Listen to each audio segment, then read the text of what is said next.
guys are here to share space with me. If you came here to support someone who is on the panel, thank you so much because your support is highly needed.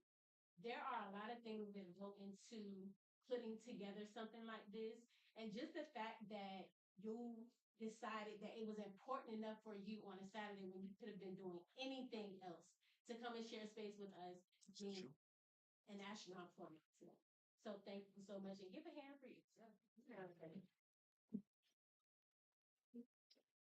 Getting this is empowering beauty, elevating wellness. Um, okay, truly, I'm my best. Something really wrong too. But this is empowering beauty, elevating wellness, a microcosm. Over the last week, I heard a phrase that really just jolted my spirit, and it was about little room. And it came from Andre 3000 that was given the Rock and Roll Award or an award in the Rock and Roll Hall of Fame, and he was talking about how big things happen in little rooms. And so this is me trying not to get emotional. This is the little rooms. This is the first time that we will have this type of event. Virginia has never seen a micro conference. Virginia has never seen anything put together quite like this. And for those of you who really, really know me, you know I am very rebellious. I break all the rules all the time. And so I saw this vision, I saw this for myself, I saw this for the community, and that is literally the reason why we are here because I believe very heavily in the community. And so,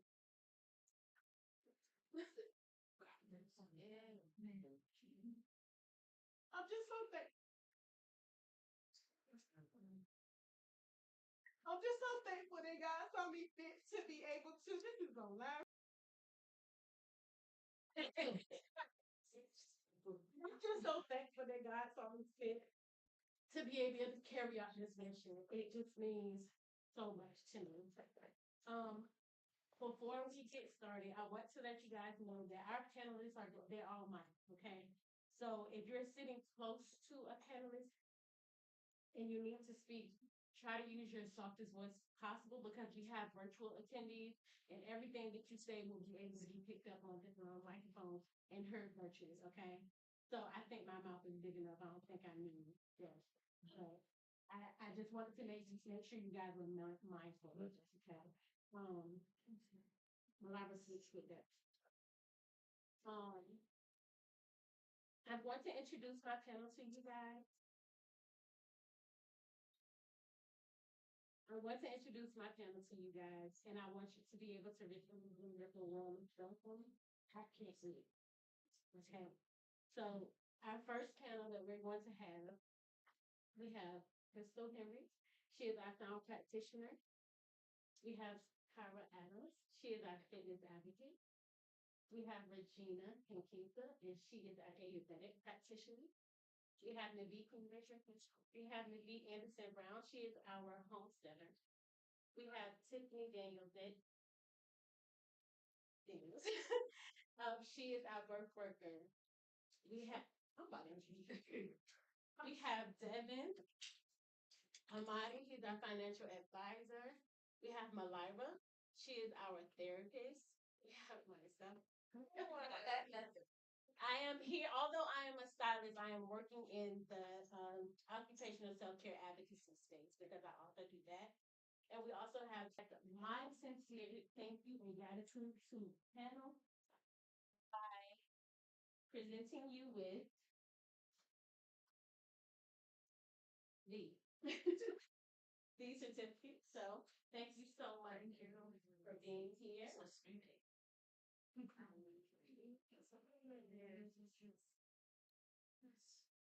Just give me a second to get my little light again so I can stop for.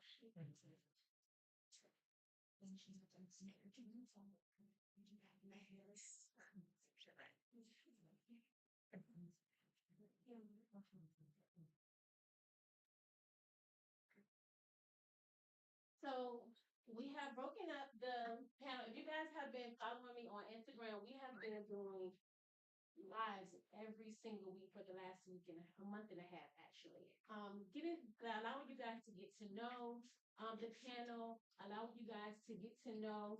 Thank you. I need that. Allowing you guys to get to know what you are here to be able to listen to. But before we get into everything, I want to invite. Should I say okay. Only because it's you. Yeah. Thank you. We're gonna invite Shell to be able to open up the space for our intention. She's going to just do like a short little breathing exercise with us so we can hold the intentions for being able to receive the information that we're going to receive today, to be able to hold the intention of being able to take something with us, and to be able to know that if we just open up our minds and our hearts to allow ourselves to bring things in, we can manifest anything that we put our minds to. Okay? So, okay. Would you like to stand here? I can sit over. Do whatever you want. Hi everyone, I'm April Rochelle. I go by Rochelle. And the technique I'm going to show you guys, and it's called introduction prayer. It's different sets of it, but I'm just going to give you just a little bit out of it. I want you guys to take 9 breaths in equal up in here. That gets your attention. And you set your attention, you can close your eyes. Exhale out.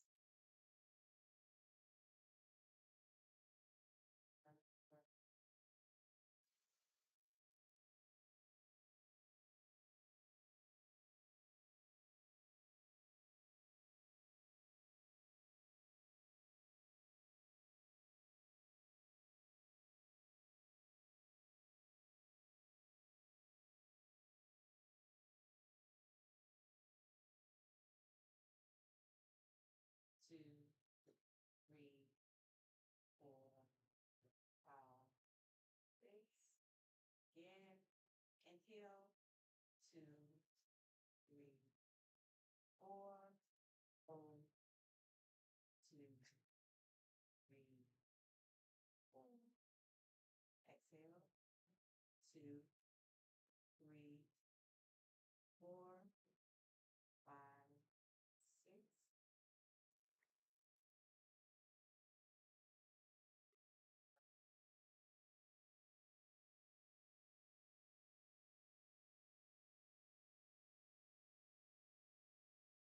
Two.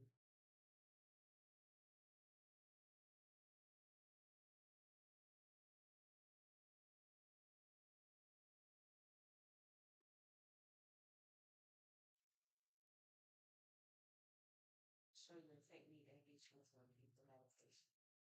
We call her, when you take your knees and you hold them to you want to take a deep breath. And on the exhale, almost like a force thing, just want to bring it in like this. Elbows to the side. Let's see, we go in, up, exhale, come down, go in, up, in, out. One time, in,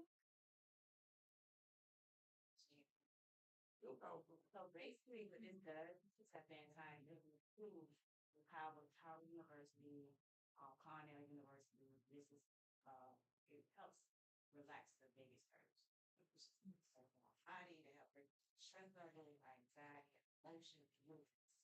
So doing basic little techniques like this is just one out of the toolkit, but this will lead you into a selection free name breath work. But develop breath help bring you back to the present. It helps you clear out a lot. Shit you build up throughout the day. Because sometimes if you're in the workspace and you're feeling a little stressed out, I know people might think crazy, like they feel crazy to see here doing this. But you immediately feel the energy that you get, that's the energy that you get just by doing it. You can do that at least like 5 to 10 minutes. Take some time, step away, and just get yourself in group together. I know my mom was in the hospital. I had a couple nurses with me. They were able to get their energy level back to move around.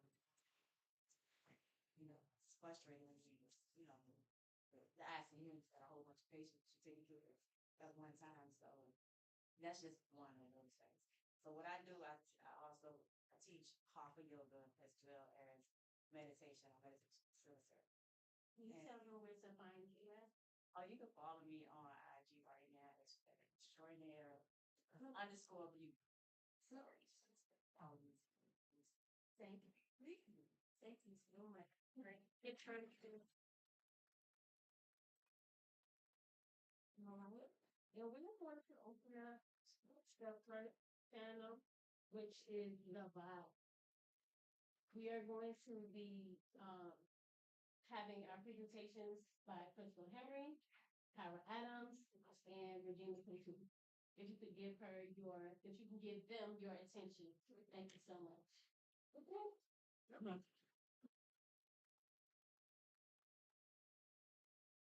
Hi, everyone. I am Crystal Henry. I'm a certified sound practitioner located in Chesapeake, Virginia.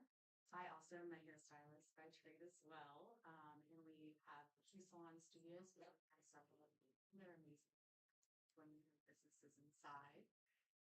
So today I brought with me a little fire koshi chime.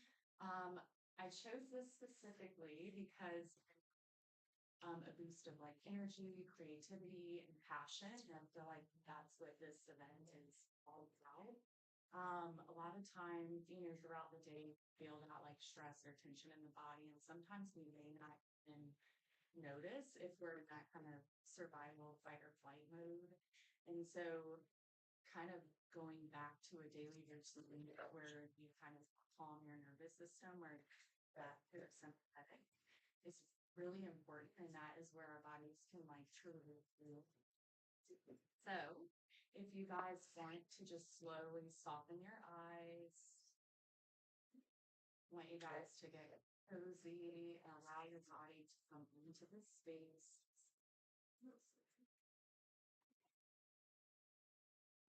Maybe guiding you through 3 deep breaths today. We're going to be inhaling through the nose. We're going to be finding the space in the body that is holding this tension. And we're going to be softly releasing out of that space.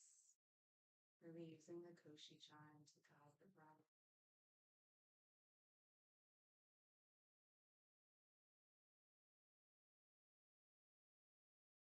Body to hear the sounds near and far.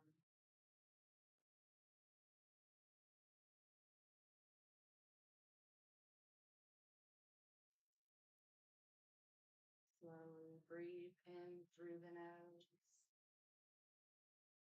Clean, fresh air into the center of the body that's holding the most tension. Hold.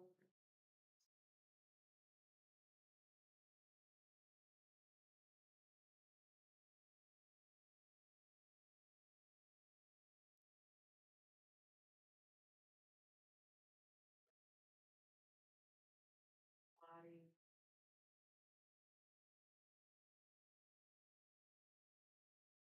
Slow, feeling the mind settle down. And for any thought that arises, let your mind go back to the sound.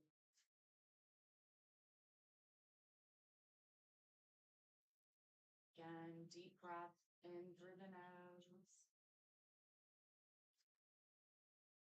Bringing that clean air into the body, open that space, allowing that space to open more.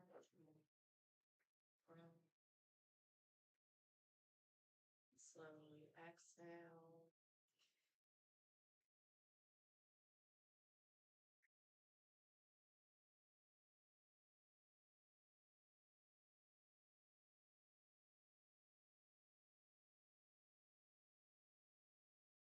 Sound throughout the body.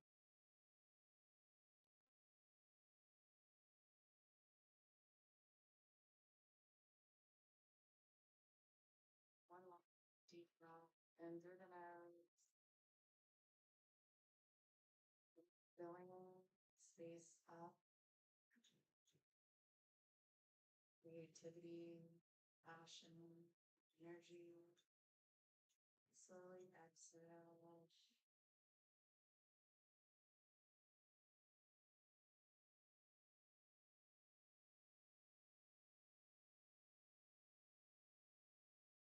The word Om 3 times together as a group. Count of 3. 1, 2, 3. Om.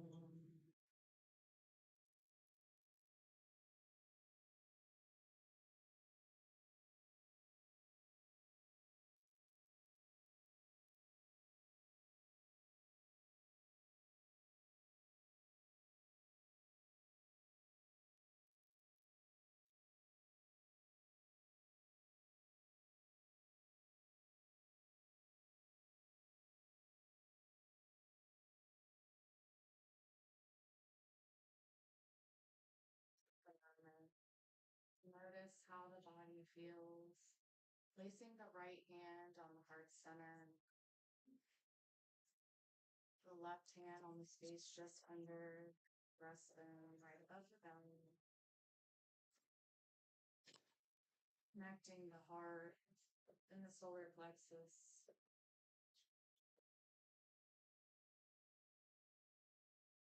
Invite yourself to notice your heartbeat.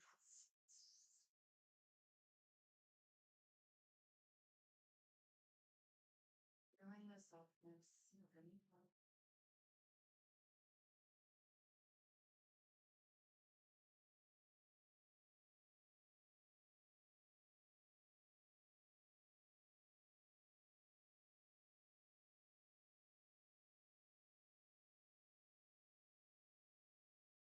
Go around and just see like the shift in energy. How did you guys feel? Was there any certain area that you kind of noticed that you're holding more tension? These are great things for us to just pay attention to daily and be aware of. And this is an exercise that you guys could do with or without the Koshi chats. Just bringing awareness back into the body again, helping us to like release out of that space. Would anyone like to share kind of the difference that they noticed?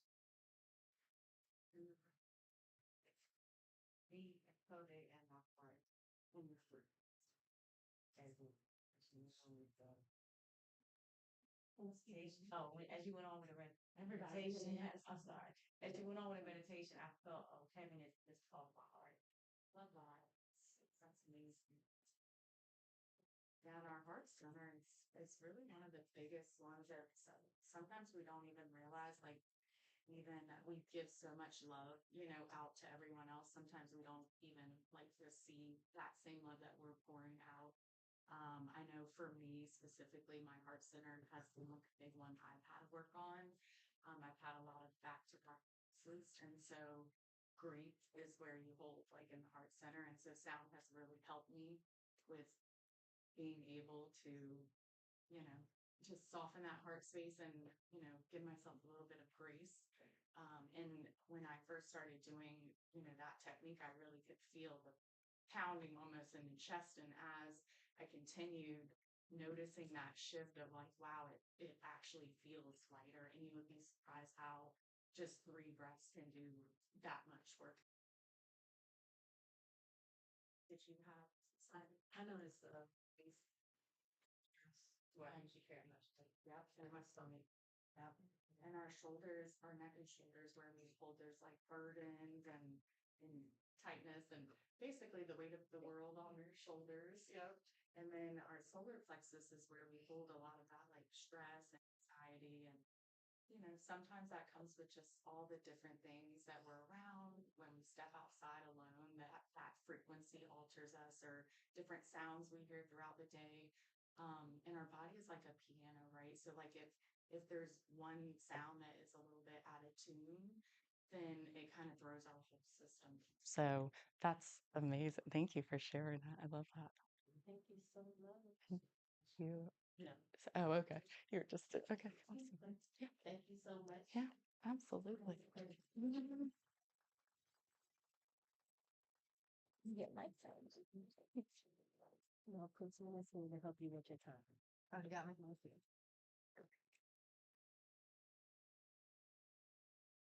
Now we have our beautiful Tyra Adams. She is our fitness advocate. Good morning, everyone. Good morning. Thank you all for being here today. This is my first time doing anything like this, so bear with me, y'all. First thing I do want to start off with one of my favorite Bible verses. It is Isaiah 54:17. It is no weapons formed against you shall prosper. And I want y'all to remember that because I'm gonna come back to it at the end. I got a little something for someone who can repeat it back to me. Can you repeat the Bible verse one more time? Isaiah 54:17. No weapons formed against you shall prosper. And before I get into it, why is movement important? Well, first, we are constantly in movement or in motion. Our hearts are beating 24 hours a day. Our cells are moving constantly. We're constantly in motion and movement. And movement is important because it helps your physical health. It reduces the risk of chronic diseases, heart disease, stroke, type 2 diabetes, and even some forms of cancer. Flip cards. It also improves your cardiovascular health. It strengthens the heart, improves blood circulation. You can maintain a healthy body weight, as we know. It boosts bone and muscle strength, and it also improves your flexibility and balance. And regular stretching and exercise helps maintain joint mobility, reduce the risk of falls. So one of the biggest ones is your mental health. I think we all know how important your mental health is. And reduces your stress and anxiety. It can improve. I'm gonna move. I gotta get loose, y'all. Improves your sleep quality, enhances your cognitive function, and of course increases your self-esteem and your confidence. Exercise releases endorphins, that natural hormone that your body produces that relieves pain and enhances the feeling of pleasure and well-being. This down. I want to give a little backstory about myself. I've been in fitness or just being active my entire life since I came out of the womb, I feel like. But as time went on, when I was 19 years old, I was diagnosed with autoimmune disease that attacks the nerves near the spinal cord and optic nerves. So for someone who just went from being in a wheelchair with sticks in, I had no feelings from my abdomen all the way down to my toes. I was in hospital for about 2 weeks in a wheelchair. I had no feeling. Everything's like pins and needles. So just imagine pins and needles feeling.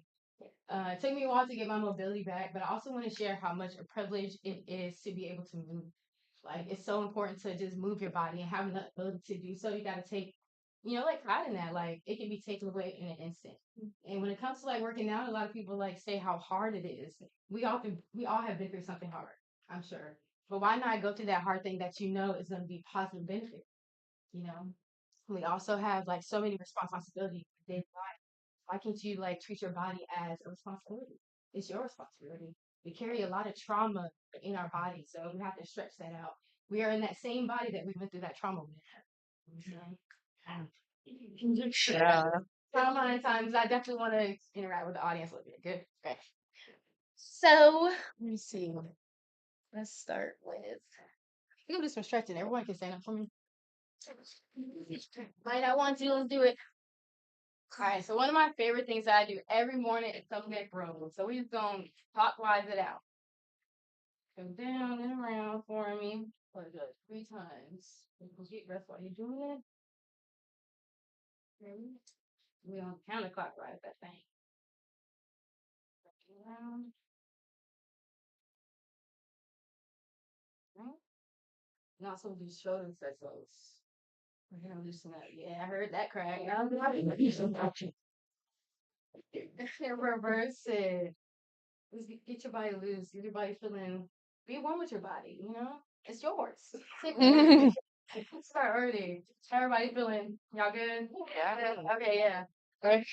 Go ahead and have a seat for me. So, for a show, can anybody show me your hands if you have a desk job? I myself have a desk job. Yeah. Okay. All right. So let's see. Keep those hands up for me.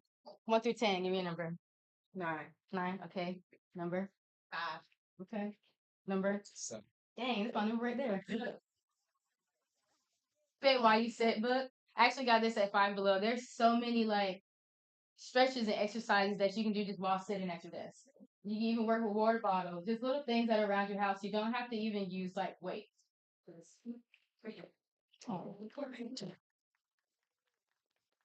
And then who can repeat that Bible verse that I said at the beginning? Isaiah 54:17. No weapon shall prosper. You close. I give it to you. Someone else says I can't give it the pass. What you got? Isaiah 54:17, they will perform against his shoulders. Yes, ma'am. But it's a big pass.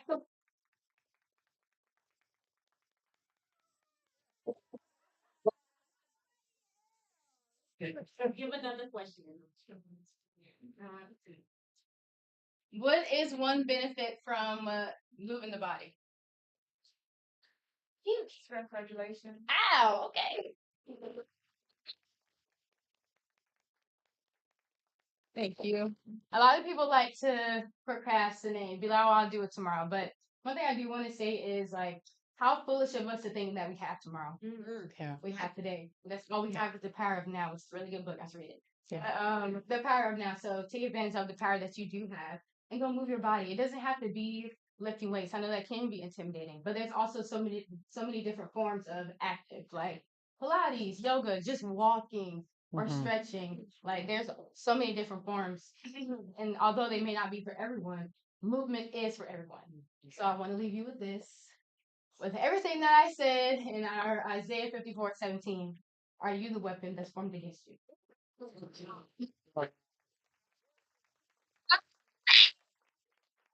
Oh, yeah. Some scars. Prepare for sweat. I love it. My name is Regina Conquinza. I've been a lifelong student of Ayurveda, which is the oldest codified medical system in the world. You may or may not have ever heard of it. It comes from the Indus Valley region.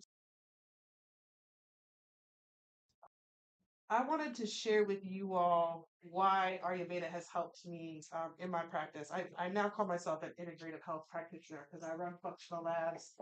Um, I do nutrition, I do herbalism, but Ayurveda was really the foundation, and it continues to amaze me because it is indigenous wisdom. It's things, your grandmother would recognize no matter where you're from. And I see that wisdom proved over and over and over again.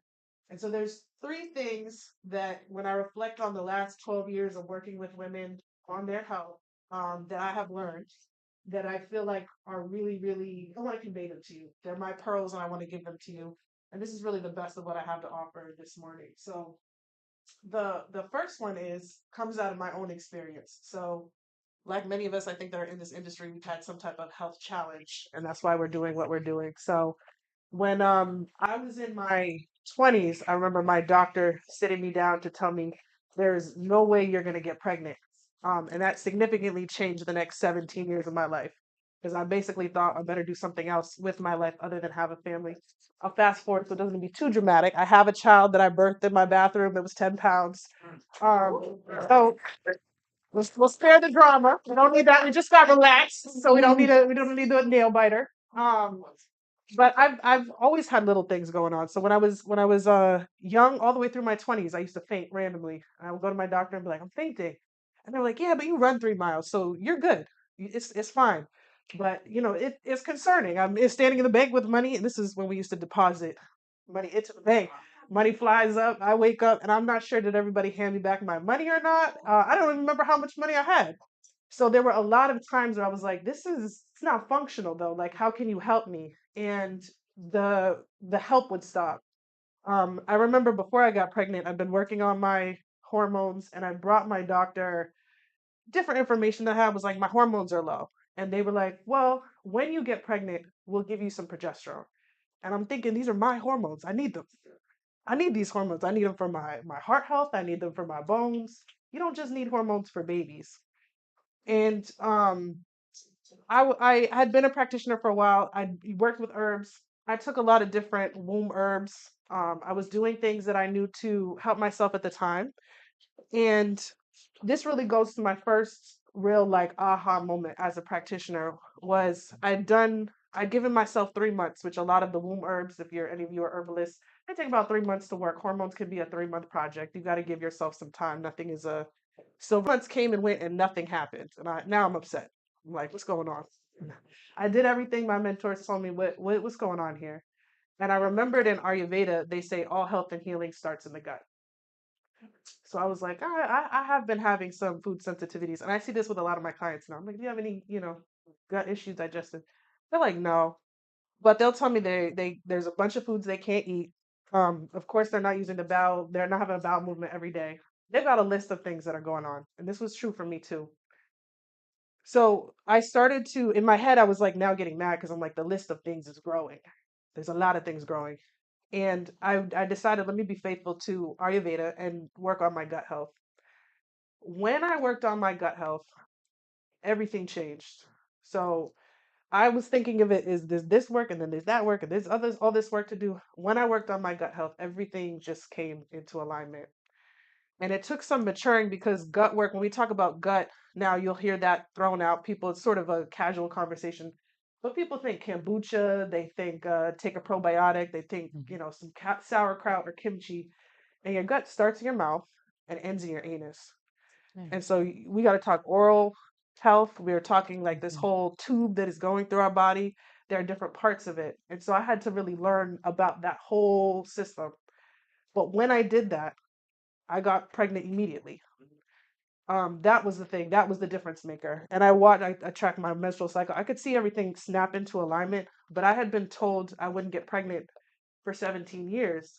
So I had, unprotected sex and immediately got pregnant. Even though I saw everything in alignment, I could not believe it. I was not in the mind frame of you have all the data that says you could get pregnant. And so I got pregnant immediately. That was the first time I really understood that the womb and the gut are connected. And we all know this, most of us, those of us with wombs. If you've ever taken an antibiotic, the next concern is like, are you going to get a yeast infection? So those two things are having a conversation, they're not disconnected, but we don't spend a lot of time thinking about our gut health when we have vaginal health issues.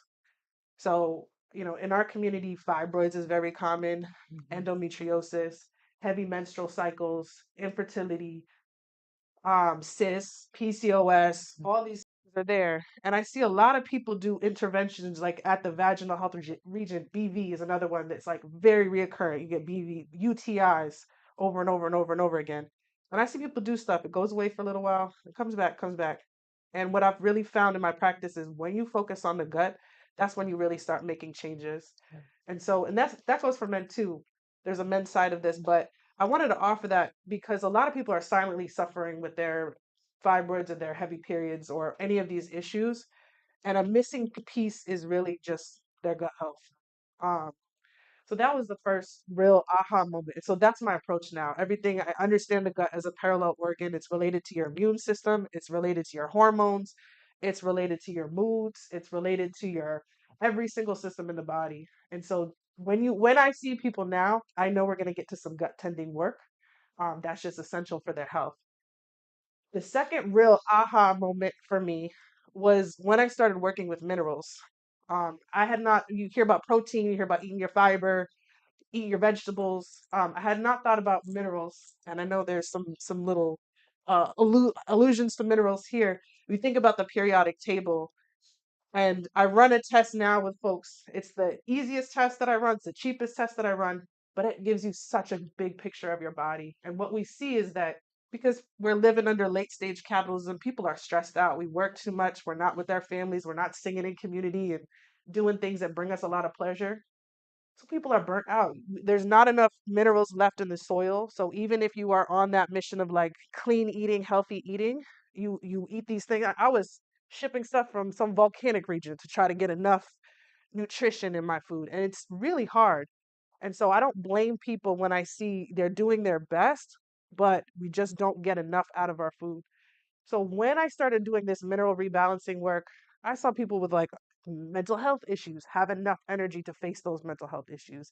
I saw people that have fibroids, all these different same conditions, mood, tiredness, fatigue, all of that, in 3 months, significantly shift. And so I really now look at my food differently in terms of like you're talking about your coconut water and why you drink your coconut water. And I think about that electricity that we need out of our food. And minerals are really those spark plugs of the body.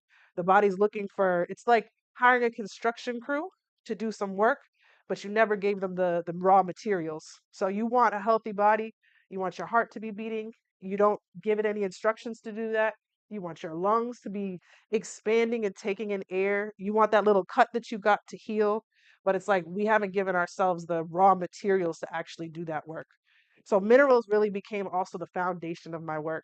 And someone shared this with me. One of my mentors shares this with me, but they were like, and this is my last thing that I want to offer to you is you really have to think about yourself as this like walking rainforest.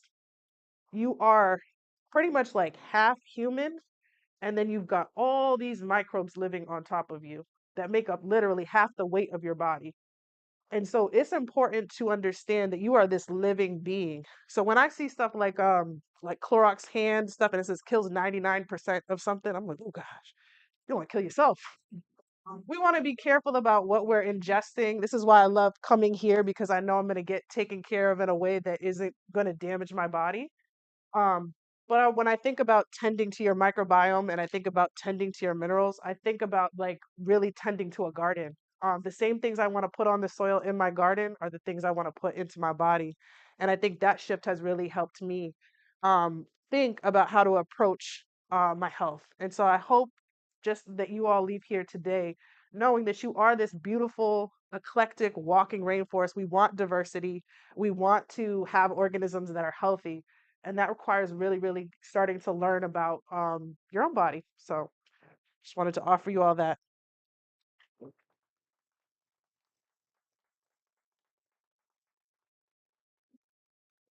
Okay. Right. I want to be able to take a second to check in with our virtual people to see if they had any questions before I open the floor for Q&A. Okay. So, from the things that we've heard today, I know somebody has a question. I would like to know who has a question first. Yes. Yeah, both of you. The minerals that we're talking about. How does this help me fight this lady that's trying to kill me? Miss Minnie. Oh, she got her hands on me. Oh, okay.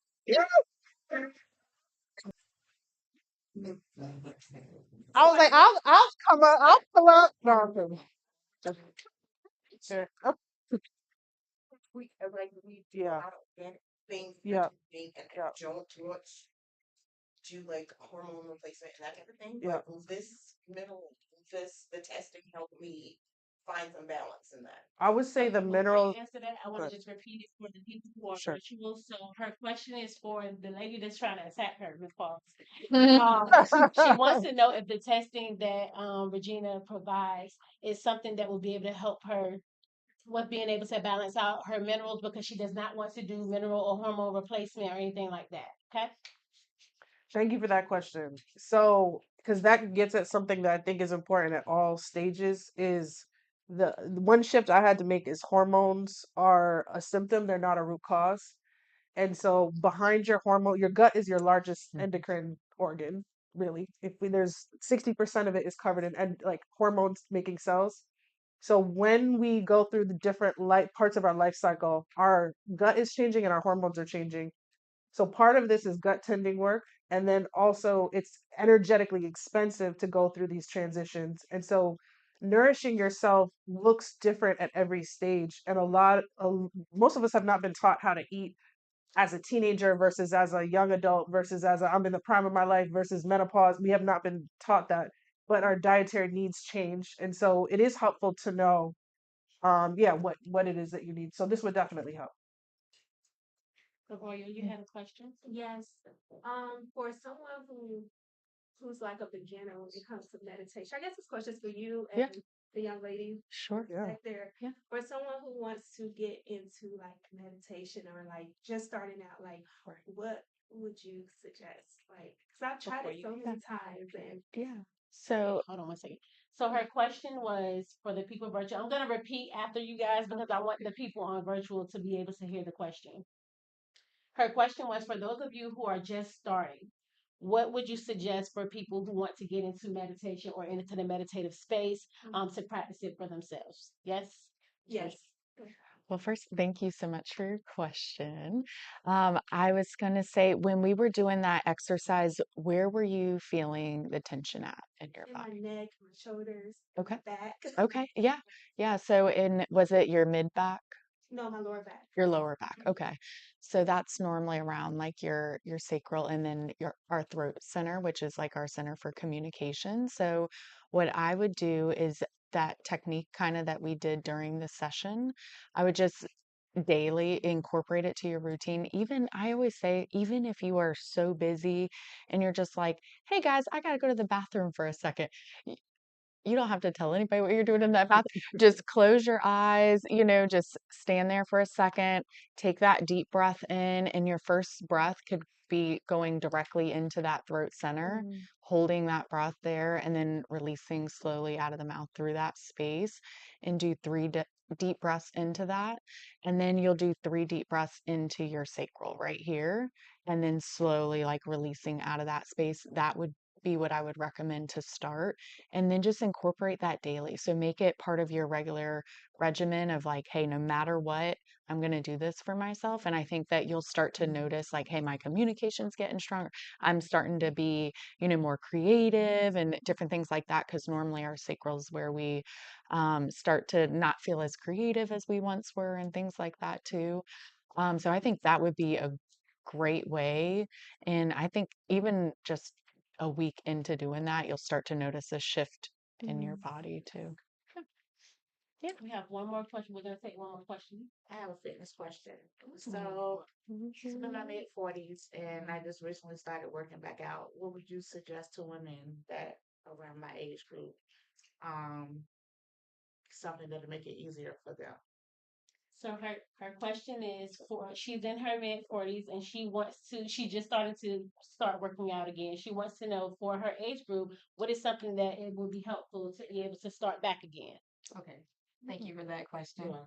Honestly, the walking, I think for anyone of any age, and I don't even want you to look at your age as like this big thing. You're still you're still a being. You're still young. That doesn't, matter. But out walk.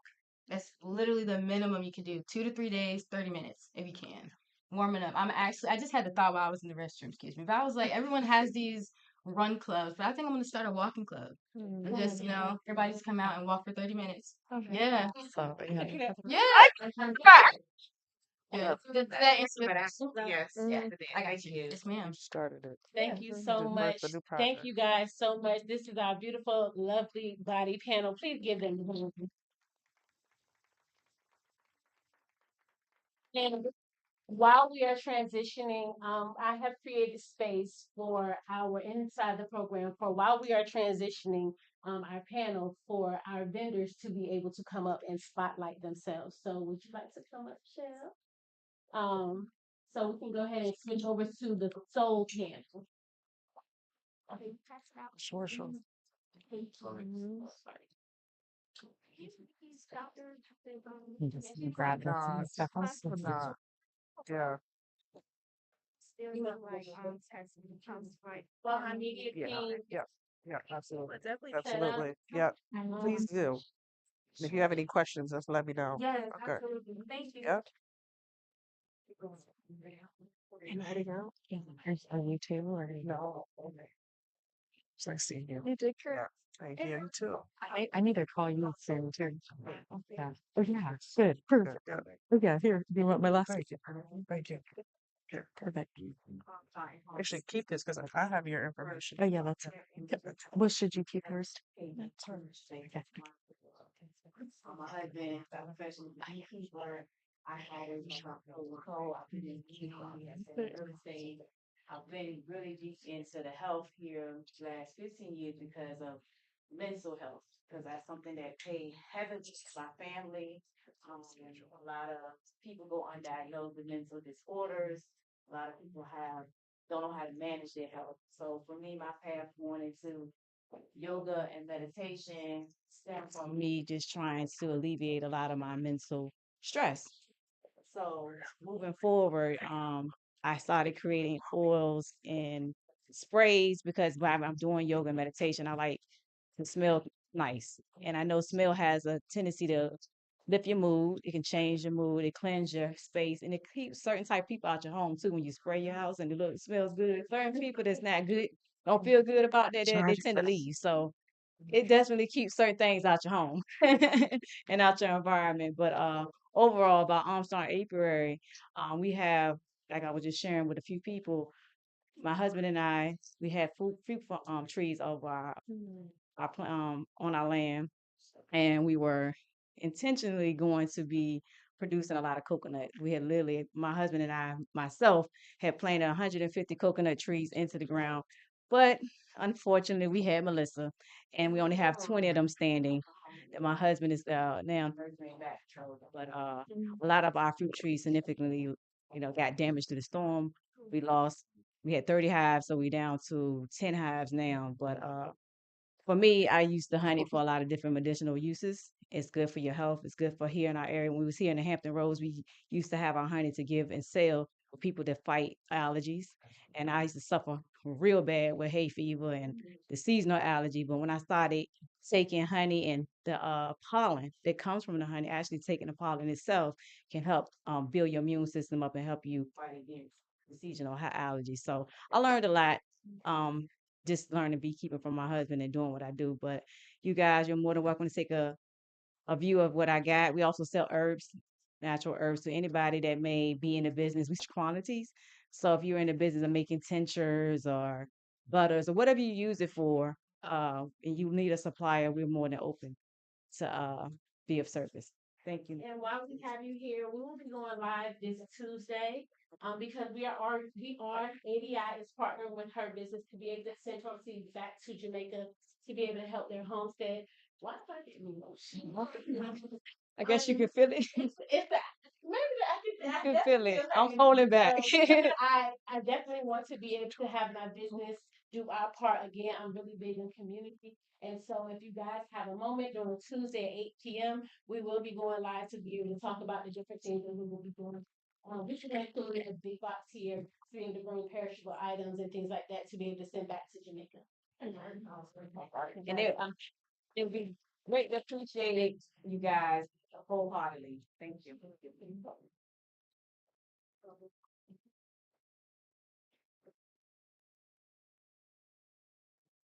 So guys, we also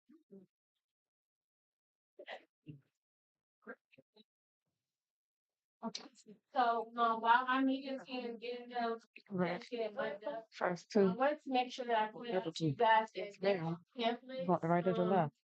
Sorry, there are pamphlets. Oh, look, that makes me feel like a lady. There are pamphlets that were in your seats for Move with Kai. Um, we said, and we didn't get to say it in the very beginning, but this is the launch of her business. So she has every intention on being able to become a fitness trainer, and we want to be able to support her in that. She's been named I'll be her first client. In her fitness training adventure and so or venture. So I want you guys to make sure that you connect with her. Hmm. Place this sensor by your thermostat to track home temperature. Or near Hmm. plumbing that's vulnerable to. Okay, girl. So, what was I saying? Yes. So make sure that you take the information from the pamphlet. Use it if you see the need to be able to do so. If you don't have a fitness advocate, make sure that you connect with her. If you have questions, connect with her. We're just doing the best we can to be able to support her in her journey. Okay. All right. Ken, are we ready? Okay.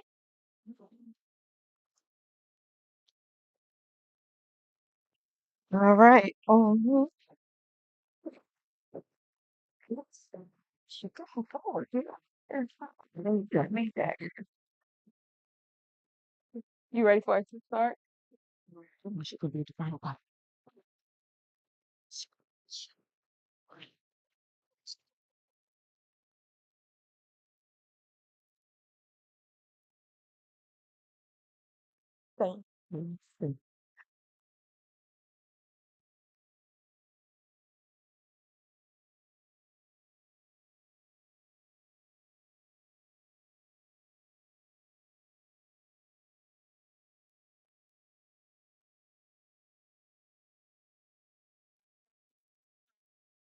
Tiffany, who is our birth worker, and we have Mindy, who is our homesteader. So I would like to go ahead and receive them and start your people.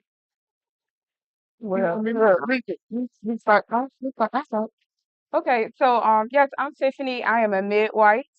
Um, and I just met Navita today, but we were cutting up, so I just felt like y'all should know that we are both Geminis, okay? I'm a May Gemini and she is a June Gemini. Okay, there's a difference. Um, and so how I got started was through my own births, essentially. I feel like through life I've just been intrinsically linked to nature. We all are, right? Spirituality um transcends many things. And um I am a career switcher, so I started off teaching and was an educator for 15 years, and then had my first son. And fast forward, I became a doula in 2017. And in that practice, we were asked to tell our birth story. And when I told my birth story, I began crying. I didn't know I had birth trauma until I told my story. Um, and the trauma was essentially that I had lost my autonomy. I had no voice.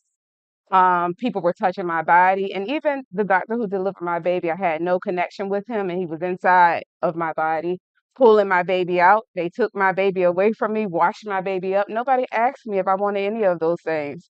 My whole family went to where my baby was being washed, and I was left alone while I was being repaired. And I didn't process that as a trauma, right? Because in systems, when things are done a certain way, we process that as normal. So then fast forward to the birth of my second child. Um, at about 30 weeks pregnant, we typically carry babies for 40 weeks. I decided that I didn't want to do it in the hospital. And I talked to my husband and he was like, well, what you want to do? And I found a midwife. At that time, my baby was born in 2018, so in 2017, there were no midwives that looked like me in the home birth field. So there were hospital-based midwives, but I didn't want to go into the hospital. So there were none in this area that looked like me. And so I do these things, I do vision boards. And I kept flipping through the magazine and I kept seeing midwives. So I was like, I'm just put a little corner on my vision board. And in 2020, when the world shut down, um, a few months prior to then, I had embarked on learning from a community midwife. So I wanted to go the traditional route of learning. I really prayed to find someone that had ancestral practices in their approach to midwifery. Didn't find it, but I said this is a stepping stool, and I trust the Creator, Universe, God, whoever your spiritual source is. But for me, Creator, to send me that person that I needed. And going through my first 4 years of training, I can't say that I necessarily found that person, but I found a community that practice midwifery. And so to understand what happened to African American community, especially in the South, we did have grand midwives because remember, we could not go into their systems to deliver our babies. And so we were delivering them at home. And traditionally, what would have happened is our mothers, our foremothers would have carried this ancestral knowledge. We are a people of oral tradition. We learn by doing. And I do have African American studies in my background. I'll never forget one of my Caribbean professors said, people that have to write down their history don't have good memory. So, and that was in response to a student asking, why don't we have a lot of books if we come from this great lineage? And that has always stood with me. And I learned that in midwifery, that is true.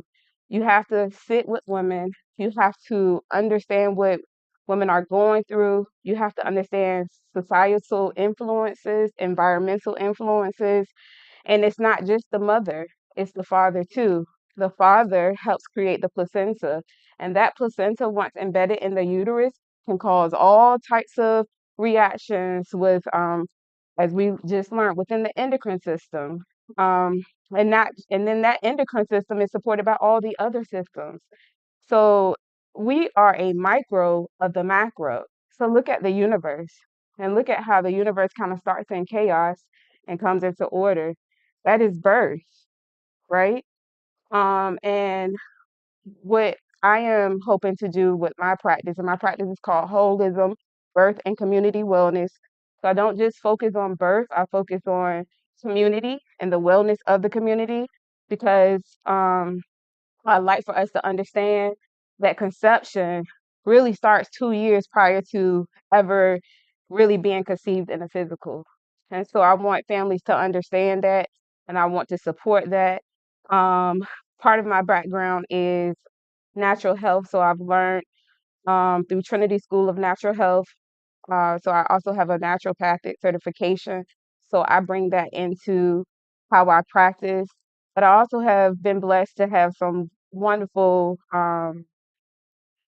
Black midwives who have come into my life after I've gotten licensed and who have, taken me under their wing. So I'm still learning from ancestral things. But you know what's so beautiful about the cell? The cell is one of the oldest things in life. It is just a copy and paste of what started, and so I say that because it's always already inside of us. We just have to seek and it will be revealed. And so I've been fortunate. I've attended over 100 births and I have seen, I hope that's the Gemini in me. You guys see that?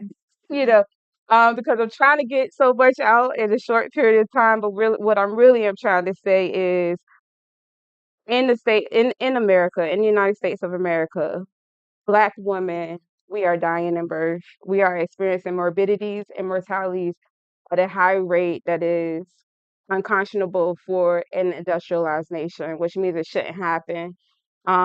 We know that a lot of it is how we experience the system. So how we experience systemic racism and how it transcends into our care, but also when we're talking about industrialization, how we experience stress and how we translate that into our womb, into our fetus. And so my part of my mission and my vision is I don't want us to just survive. I want us to thrive. And that is community building. And the community families are essentially the soul of the community. And so if we can empower women and their babies and families, we can change the trajectory of our community. So it's not just birth work, it's really community building. Because there was this nonprofit in Baltimore. I taught in Baltimore for a while, and her nonprofit, her tagline was "Heal a woman, heal a nation." And I really believe in that. And the type of care that I provide when fathers come in, I'm gonna tell you, I'll be proud because what you're not gonna do, you're not gonna talk to my woman this way. That's my baby, and they become advocates because we're vulnerable in that space. We need someone to have a voice for us. So midwifery care is not just for women; it is for the family. Wow, Mama. Mhm. I am Nivek Anderson Brown. I am the co-owner of Leaf and Bean Farm. Um, I was announced as a homesteader, but for our community, we are exodusters.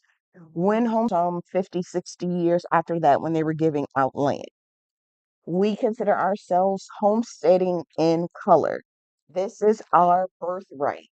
What your grandmother did for Thanksgiving, how those greens have smoked meat in it and they use lard and all that is your birthright. We're just teaching that now. Unfortunately, for a lot of Black women, um, well, maybe not unfortunately, but for a lot of Black women, when we were younger, we were taught that the sacrifice that our grandmothers made for us meant that we went to school, we got college degrees, we never looked back. We never looked back at the field, the garden, none of that stuff because we're past that now because it was a burden to our families. Reclaim it. That's what we're doing. We're reclaiming it. We have some acres of land in Southern Virginia. We went out there. I am not country or a farmer by choice, but I love it. Born and raised in the city, knew that I wanted something different. The pace of life was too It was too much, just corporate America, lots of noise, all of that. So we thought, hey, we'll buy some land and we'll go camping. The way the creator set it up for us, he said, that's what you think. We got something different for you. Went out to the land. There was a home on the land. We thought it was raw land that we were able to renovate and grow into things. Now, the skills, I also teach the skills that I teach are self sufficient skills. Homesteading is the title, but it's self sufficiency. And because we've been told that you're not never working in no field, and I got my college degree, and all that, you will not see me. A lot of people have put in this negative stigma around it. I say, I work in a field that my family owns that benefits my family and my friends. Very different than what we see. I want everybody to homestead. It is a life of abundance. Like you see me now with my head and all jeweled up and stuff, you would not believe that I'm shoveling shit. Sorry. But that's what my daily is. But it is a life of abundance. So when we get to leave the land and you get to get dressed up and feel all good about yourself when I get back, there's chickens to tend to and goats, and we plant everything you can imagine. We eat seasonally. So for like right now, the fall season is our brassicas, which would be your leafy greens, collard greens, kale, broccoli, Brussels sprouts, bok choy, all the things. So we get all these things. What you gonna do with it? We're gonna can these things. We're gonna preserve these foods. We're teaching preserving. So you're canning, you're dehydrating, you're freeze drying, all of these things and how they will benefit your family. And it can be included in every way. I get the question a lot of time when people are like, so we don't have land, we got a backyard and a windowsill. So you could be growing. There's no reason, there's no excuse, there's no circumstance that you're in that you cannot grow. We have seen homeless families, red solo cups in the what's that windshield? Growing things. There is not an excuse for everybody in here to not be growing something. Are we going to wait till the system collapse completely and they say you can't go to the grocery store no more to try to figure out these skills? You may not be able to live how we live, where it is the center, but there's something you can be doing. I am a certified tree hugger. Um, so like I don't use paper products. Uh, I know everybody paper plates, your food tastes better on a regular plate, right? So you may avoid using your paper plates, or you may be recycling, or I don't want to do all that you're doing, but I want you to take on something for your family. So bake bread. So we're just going to bake this bread, and we're just not going to buy bread from the grocery store anymore because you've taken that on. Now, I'm going to tell you how it failed for us. One thing leads to another. Okay. So you start baking this bread and it's smelling good and it's tasting good. So now I need some butter for my bread. Okay. So now I got to figure out how to make some butter. But I also like jelly. So now I have to figure out what we're gonna grow to make some jelly to put on this bread. Okay. Now mine is extreme because mine went from that to we need some pigs to cure to make bacon. And then yeah, and then we need the hens for the eggs. And it was all a need of things or things that I was afraid if it went away, how would we be able to do this? I love a good bottle of wine. Okay. That was the next thing that came up. What can we ferment to keep this wine going? And we live pretty far away from the grocery store and that type of thing. So we make food runs. Y'all may know from Carolina, the grocery store is not right down the street. But I need some wine now. Can we do this? We started growing muscadines. We started fermenting. We started making wine. Okay, I like how this is going. Well, what about the good stuff for my 420 friendly neighbors? Uh-huh, uh-huh, uh-huh, uh-huh. Okay, so how can we do that and then make that a tincture or microdose or those type of things or teas from the leaf? So it just kept growing. When we were talking about gut health, I was having issues. Babe, what can we do? Let's learn how to make kombucha. That calls for SCOBY. And so we started producing the scobies, which are just the bacteria that look like little jellyfish. So we started doing those, then flavored kombuchas. Well, wait a minute. I got a SCOBY, then I should be able to grow a mother so I can make my own vinegars. You got some other. I need some. Gotcha. Uh, so we started doing the mother to make the vinegar, and then it turned into how does this look seasonally? So pear trees, mothers, pear vinegar. How am I going to use this pear vinegar? I take vinegar daily. So I didn't want to just do the apple cider vinegar, pineapple vinegar, pear vinegar, strawberry vinegar. These things that we felt were important for our family. And I always wanted to look attractive because when I came into the space, it was I don't know if y'all familiar with this term trad wife. So it was a lot of white conservative people. And so they would come in with all these babies and we got this land and we're praying and that type of thing. For us, it was no, we just want to do the things. Like we don't care what you believe in or who you are and that type of thing. We want to do the things. I didn't see it. I became what I wanted to see. Um, push really, really hard. Like I said, that it is a life of abundance and it is accessible. What I was saying was like, if you don't have like 10 acres, you can't do this and that type of thing. And it's just not true. Um, we have friends that are doing it on a quarter acre. If you chose not to have animals and those type of things, there's so many other things you could be doing. You could be doing from scratch, and it will blow your mind. I tell a lot of my students, if they can sell it to you, you can make it. If they can sell it to you in the store, you can make, there is no food stuffs where you can't make on your own. Now, it may be different on how you make it and how you store it, but if you have something that you're like, okay, I can't not have this, you can make it. We're doing cheeses, we're doing wines, we're doing jellies, we're doing all the things and we're teaching it. And I just want us to kind of refocus back into that. Your it doesn't have to be a farm. You don't have to be cattle ranching and that type of stuff, but you do need to be working on your self-sustainability. And this is about you having comfort in a time where comfort is not set out for you. Okay. And if financially, because I know, financially, I still want these things. So what if we're in a hardship? I should suffer because I'm having a hardship? I don't think so. I don't think so. So we do those things, um, growing peanuts in pots and things that you never expect.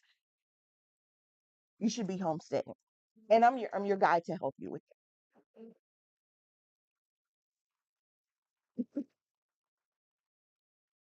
This is the soul panel. With Even our baby food. we be fighting when you come. So I would like to open up the floor for a Q&A. Does anyone have?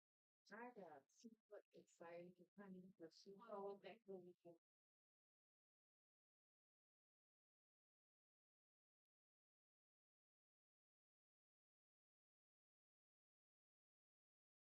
That was time for I got super excited because speaking my language. We had all the way to Jamaica to college, and we were doing teaching about the backyard gardening here. And like you said, you can grow your own food. Sustainability is a must nowadays, and we shouldn't wait till the grocery stores are empty. Because I saw COVID, and I was so glad when I came back here because I was in Jamaica, but I came here because my house was rented out. My tenants left. My husband said, "Start that garden." And when I started that garden, I saw that grocery store. I said, "Thank you, God, I got food," because it was crazy at that time. I Yeah. try to be apologetic during this because I know how many people suffered during the pandemic. Yes. It did not hit us the It same. didn't even And I don't we were isolated because we live in a country in the woods. And I would come to visit my mom and stuff, and I'd be so distraught at what people were going through. And I was like, well, yeah, no, we weren't dealing with that. We weren't dealing with the shortages and that type of stuff and having to um yeah, hoard toilet paper and then have people locked in. We out in this fresh air that's moving around. This type of thing. It did not affect me the same, and I want people to have that. I want it may not be 40 acres right now. It may be a quarter acre and faith. You know what I'm saying? And there is lots of smaller plots of land available. Western Virginia, Southern Virginia, those type of things where you still get back here and see your family, but you need to get out there. You need to get out there and see what's out there. They have gotten us so confused as to what country look like. And it's not what they're portraying. Would you be open to like help? Because I know during COVID, I was having for my community start a garden. That garden fell fed a lot of and it helps out. Are you open to possibly teaching that to people who can't get the land, but you can do a lot on your in your backyard. Absolutely. I teach all the Okay. stuff from the ooh, thank you. From what homesteading looks like and how you should have a plan of it. We have a workbook that you can follow and fill out, even if it's just a dream, how that looks for you financially. The gardening part, the foraging part, the herbalism part, because we do all the stuff. Um, and so I don't know if it's the Gemini or the ADD, but it is a blessing to have something where it's so many different things you can do. You never get bored because there's always something to do. So if the gardening isn't your thing, maybe the fermenting is, maybe the foraging is, maybe the herbalism part of it is the thing that gets you. But all of these work in tangent, and once you start one, it's over for you. I'm telling you right now, it's over. You're gonna be doing all the things just to see if you can. I have a question. Oh, thank you. Okay, so, and I know what you're speaking of when you're talking about the homesteading because I was blessed to have both worlds. My grandfather, did that in Portsmouth. The only thing ask is when you made the transition, because for me, having been exposed to both, the food tastes Totally different. totally different. And because I was pretty much conditioned on store bought, especially eggs, that's my favorite, I could not get into the wild eggs pretty much. That transition for you, I guess after time it goes away or So here's the thing. Mhm. If I gave you a plate of cheese eggs from my hens and one from the store, I guarantee you'll like mine better because of the fat content in our eggs because of what we feed them. The thing is that you know it. That you knew what it was, so now you're expecting in your head, I'm expecting this to be different because I'm not sure. It's one of my things I used to say all the time when we first started culling our chickens. I was like, this don't taste like chicken. And he was like, what? Because you need like the argan gas blown into your chicken for you to. I was like, you know what?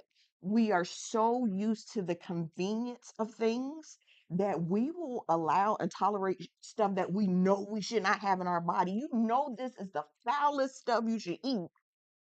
But I got stuff to do. I got to get to work. I'm gonna go ahead and go through here. And then stomach get to bubbling, and you can't even say Taco Bell without everybody being like, "Oh, No, for real. but they're still in business. They're still in business. So it was just a switching. And we're just gonna switch this frame of thought. You know this is clean eating. You know what's in it. You know how, girl, eat the food. But you're not gonna eat food. Would you go hungry if there was a farm fresh egg and nothing else? Would you go hungry? Same principle. We just start eating the food and then you start getting accustomed The to it. taste buds change. Right. The same way with making your bread, all those preservatives and that type of stuff. And then you make fresh bread. You got 2 days on this bread. Okay. And then, well, I need it longer. So go ahead and eat the stuff that you can't pronounce because you need it longer. I have one question for our birth worker. What is one way that people can advocate for themselves or their loved ones in healthcare besides any of the ones that you mentioned today? Hmm. I think, hmm. That was a tough one. one way that you can advocate is having a plan. Sometimes, like if we know we have to go to our appointments, we just go and we expect them to know what we may want or need. So one simple way is to sit down and write down all of the things that you may want to know or you want in your care and you need answer to, so that when you show up at your appointment, you're leading it and you're making sure that they are giving you the answer. If they're not giving you the answer, leave. They're not going to change. It's something that's going to change throughout your care. And you're going to find that eventually you're going to be paired with the provider that you need so that you can maintain your autonomy. The thing is, each body responds differently. The uniform treatment is a product of industrialization. But both of us could be pregnant. We could both be 20 weeks and we're going to get the same care. Our bodies are completely different. We need different care and it matters in outcome. Hey, before you end, I just want to speak over my friend that said she was looking for an ancestral practitioner. It's because it's you. That's why you didn't find it. It's because it's you. For others of us, no, seriously, for others of us that are looking for it, you're gonna find it because it's you. So for when we go, we have you. Yeah. And I I would want to say add that. on to that part what you're saying because many of you may not know, but after I finish with this space of hairstyling, I am definitely going into breathwork and I will be learning English. Mhm, mhm. No, seriously. Yeah, I received it. So thank you so much. Give a hand for our panel, guys. And while they are getting unmiked, okay. While they're getting unmiked, you want to make your comment up here, or because y'all are about, huh? Well, no, we need it for the stream. So you're going to be coming up anyway because you guys are about to be the vendor spotlight. So come on up. Come on up. I left mine at home. I have a Our next, website. we're about to transition into a full intermission, but prior to that, I would like to be able to give the floor to community community and brotherhood. They are a nonprofit organization out of North Carolina. They travel all the way here to be with us today, and so I would like to be able to give them the spotlight while our panelists that just came off are getting unmiked, and before we go into our full intermission. Okay, you want to say your comment first? Yes, my comment is what do I need this? Yes. All right. My comment is over ladies that need it. My daughter was a home birth and I'm glad she was a home birth. I watched how I did my research years prior and I watched how so many births they went wrong because either sisters didn't know they weren't educated or the hospitals just did a horrible job.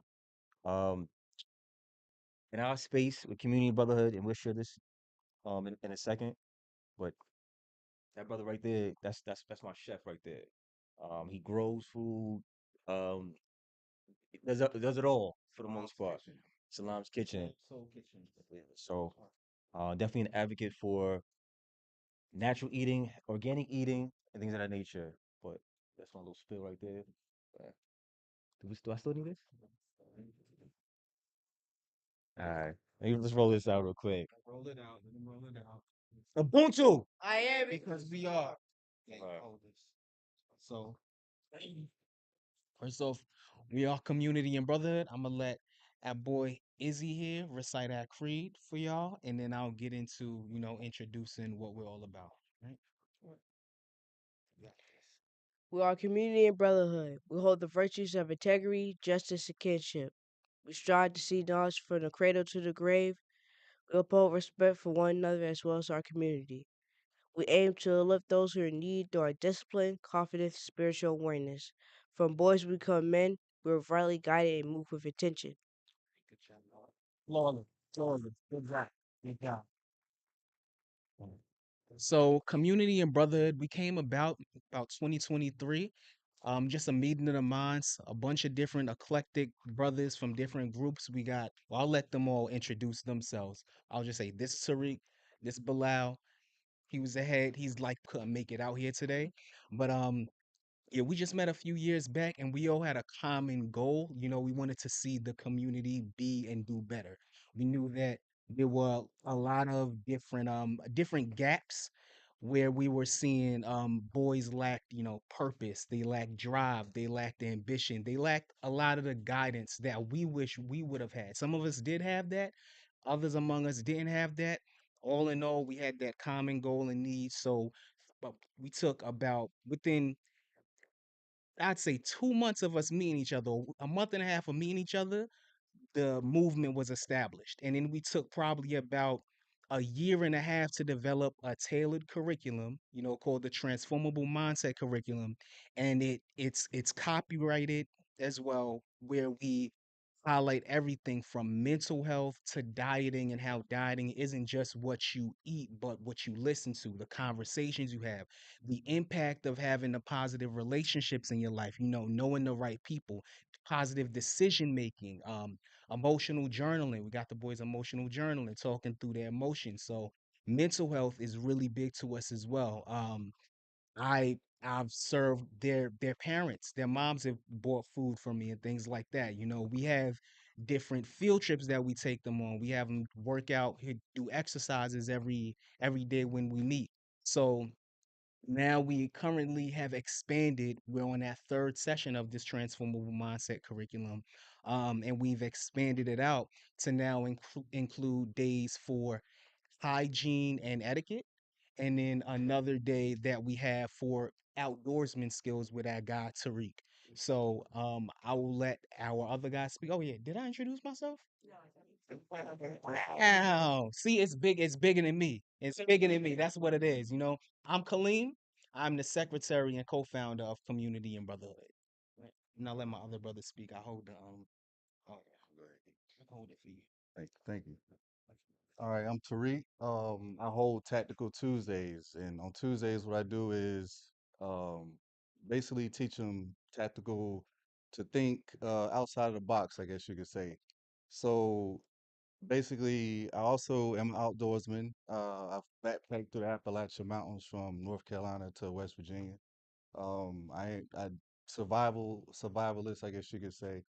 Um, I also work with another brother named Baron, who's a Marine. So we kind of just give him a tactical mindset, how to deal with certain scenarios in life that a lot of brothers don't encounter. Well, don't have anybody to guide them through those moments. So that's basically part of what I do in the Tactical Tuesdays.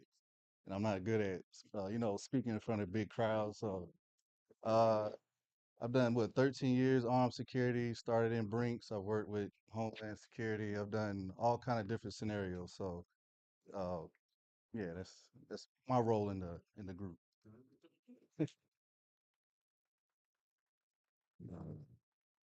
Got this. I trip myself up. Let's see. My name is Bilal, and I brought these brothers together because I feel, I don't even say I feel, I know we don't have a rites of passage as a black man. So my thoughts were, let's create one. All right, let's not wait for somebody to do it for us. Let's create one. Um, I would say this stems from I bring his name up in conversation because I want to keep him alive. One of my first boys who I was mentoring, he was murdered. He was murdered at 16 years old. I was his only mentor. 'Cause he had his father, but the relationship wasn't a strong relationship. And I stepped in, met him when he was in seventh grade. I mentored him from everything basically what we're doing right now, just introducing him to different things. And streets got a hold of him. Um, I'm not gonna put it all on him because he was knocking on different doors looking for that guidance. I just had it was just me at the time. So I could only be that one mentor for him. Um, but then I later on I found these brothers, spoke to them individually, and I was like, no, I think we have something. You know? And it's like the brothers Kaleem said, We came down, we sat down, and we took Sundays after Sundays after Sundays to build this transformable mindset program out. And I'll be honest, I wish I had the opportunity to go through it myself when I was a child. My background is a school teacher, taught third grade math. Let's see, instructor, chess instructor, counselor. I built my whole career based off of working with children, working with the youth, specifically with boys. And that's me. All right. Did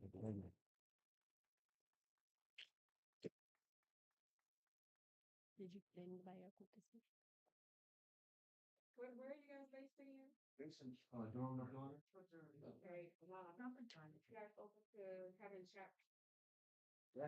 The question was, are they open to having chapters to spread awareness of their organization? And they said absolutely. Our Monday sessions are virtual.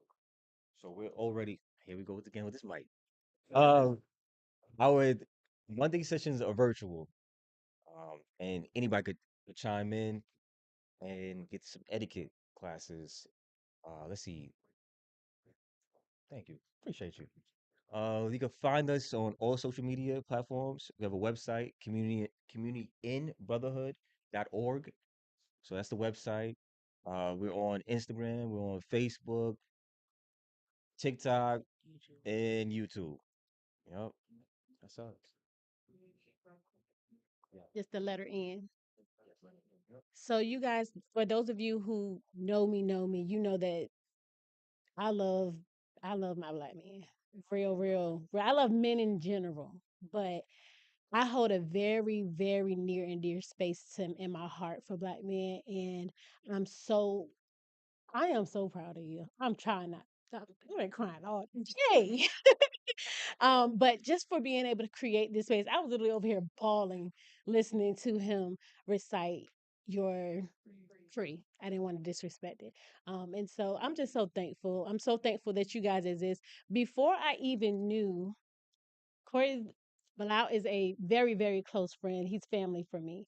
And so before I even knew that he was even connected to this organization, I reached out to them for another project that I'm working on.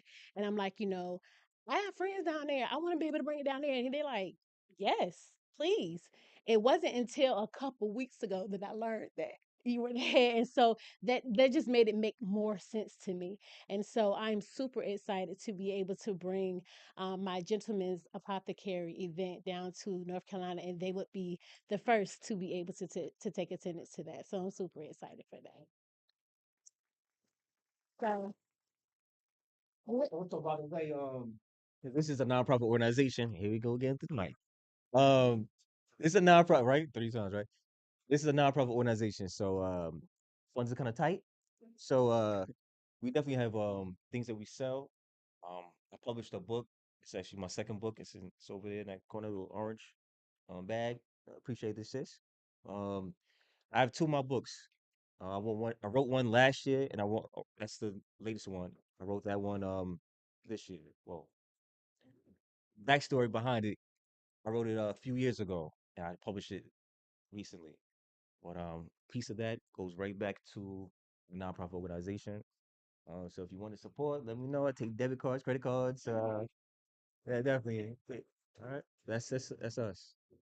thank you so much. Cool. We're going to take a 30-minute intermission. Please get up, stretch your arms, stretch your body.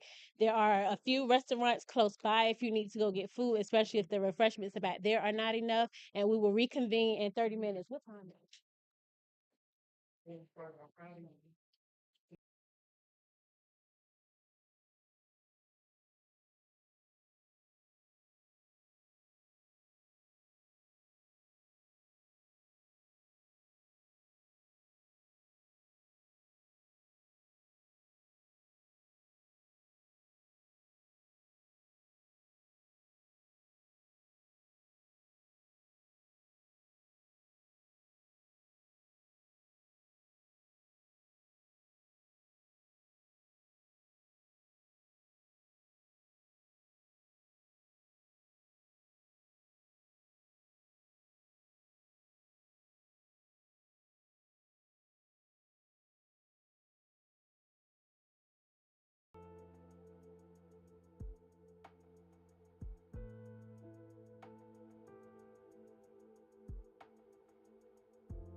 Job searching. It can feel like a wild goose chase. And have you ever actually chased a wild goose? They're surprisingly fast and quite mean. But what if you could stop the goose chasing entirely? Indeed Career Scout learns about your skills and goals and matches you to jobs you'd never considered. No running around, no chasing, and of course no waterfowl. Much more civilized. Introducing Indeed Career Scout. The future of job searching has arrived. Try today at Indeed.com/careerscout. A BetterHelp ad. This November, BetterHelp is encouraging people to reach out. Grab lunch with an old friend, call your parents, or even find support in therapy.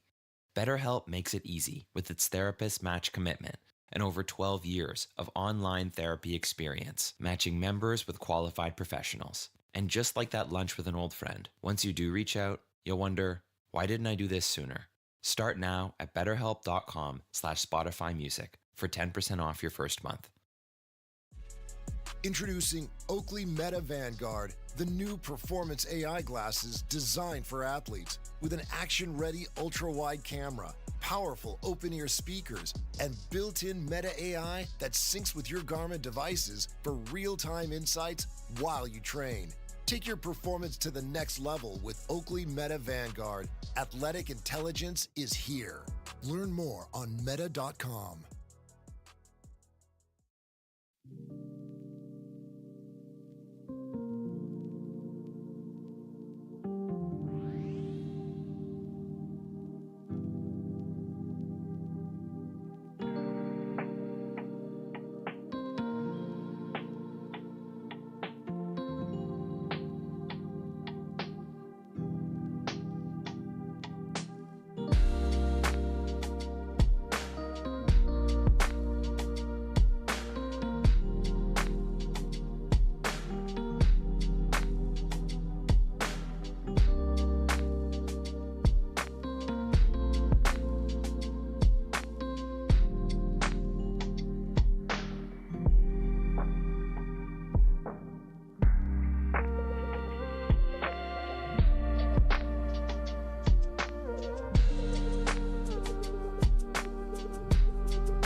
Job searching. It can feel like a wild goose chase. And have you ever actually chased a wild goose? They're surprisingly fast and quite mean.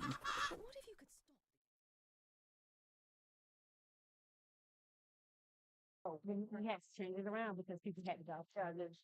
I think they went to go pray real quick. Thank you. Yes, prayer time. Hi, baby. How are you? Come on here. Oh, I gave you one? Okay. I just want to make sure I'm giving out to everybody. God, with your friends. Me? Yeah. You think so? Okay. You do you live in North Carolina? Yes, I do. I ain't seen you. Wait, do you? Here y'all go for later. You're welcome. No, I don't do And yes, that is me. Look like no. But I know you. I'm trying to remember. come back up. Come back over here. Keith. Oh, Yeah. okay. That's violet. That's violet. Yes, ultraviolet. There's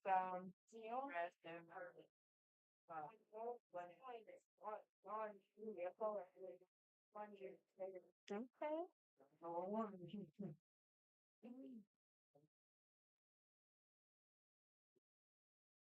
Thank you so much. Thank you.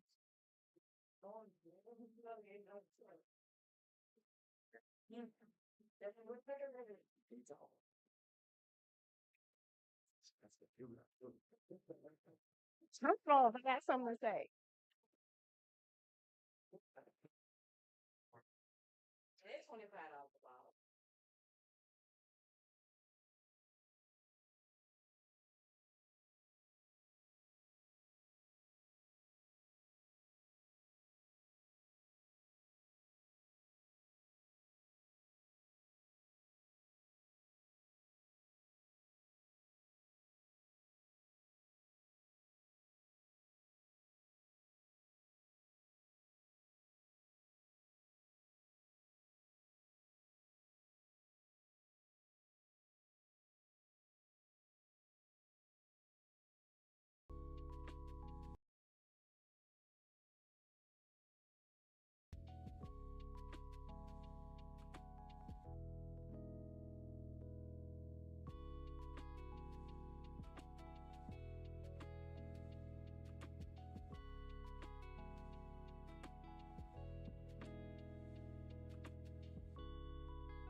Finish their prayer, then when they come back in, we'll go ahead and get started back again, okay?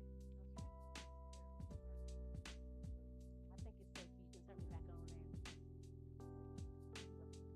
Okay. We live, baby, we live.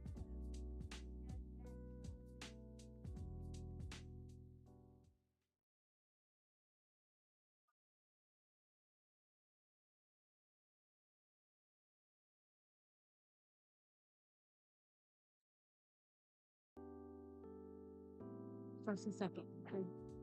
First and second. One.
You say yes, Pat? Okay. So we're going to have one more vendor highlight prior to the next panel, which is myself and therapist Malira. So I'll have her, Alexis, come on up. She has the wonderful scented pleasantries in the back of the space. So please give her your attention. Hello, everybody. I am Alexis, and I'm actually here on behalf of my mother, who is the creator of Elisette Candles, which is what you see back there. The candles are made with coconut apricot wax, and they're 100% vegan. Um, we have diffusers, um, wax melts, and we're working on making some uh, room sprays and incense sticks and things like that. So Thank you. you're welcome. Here, give it back.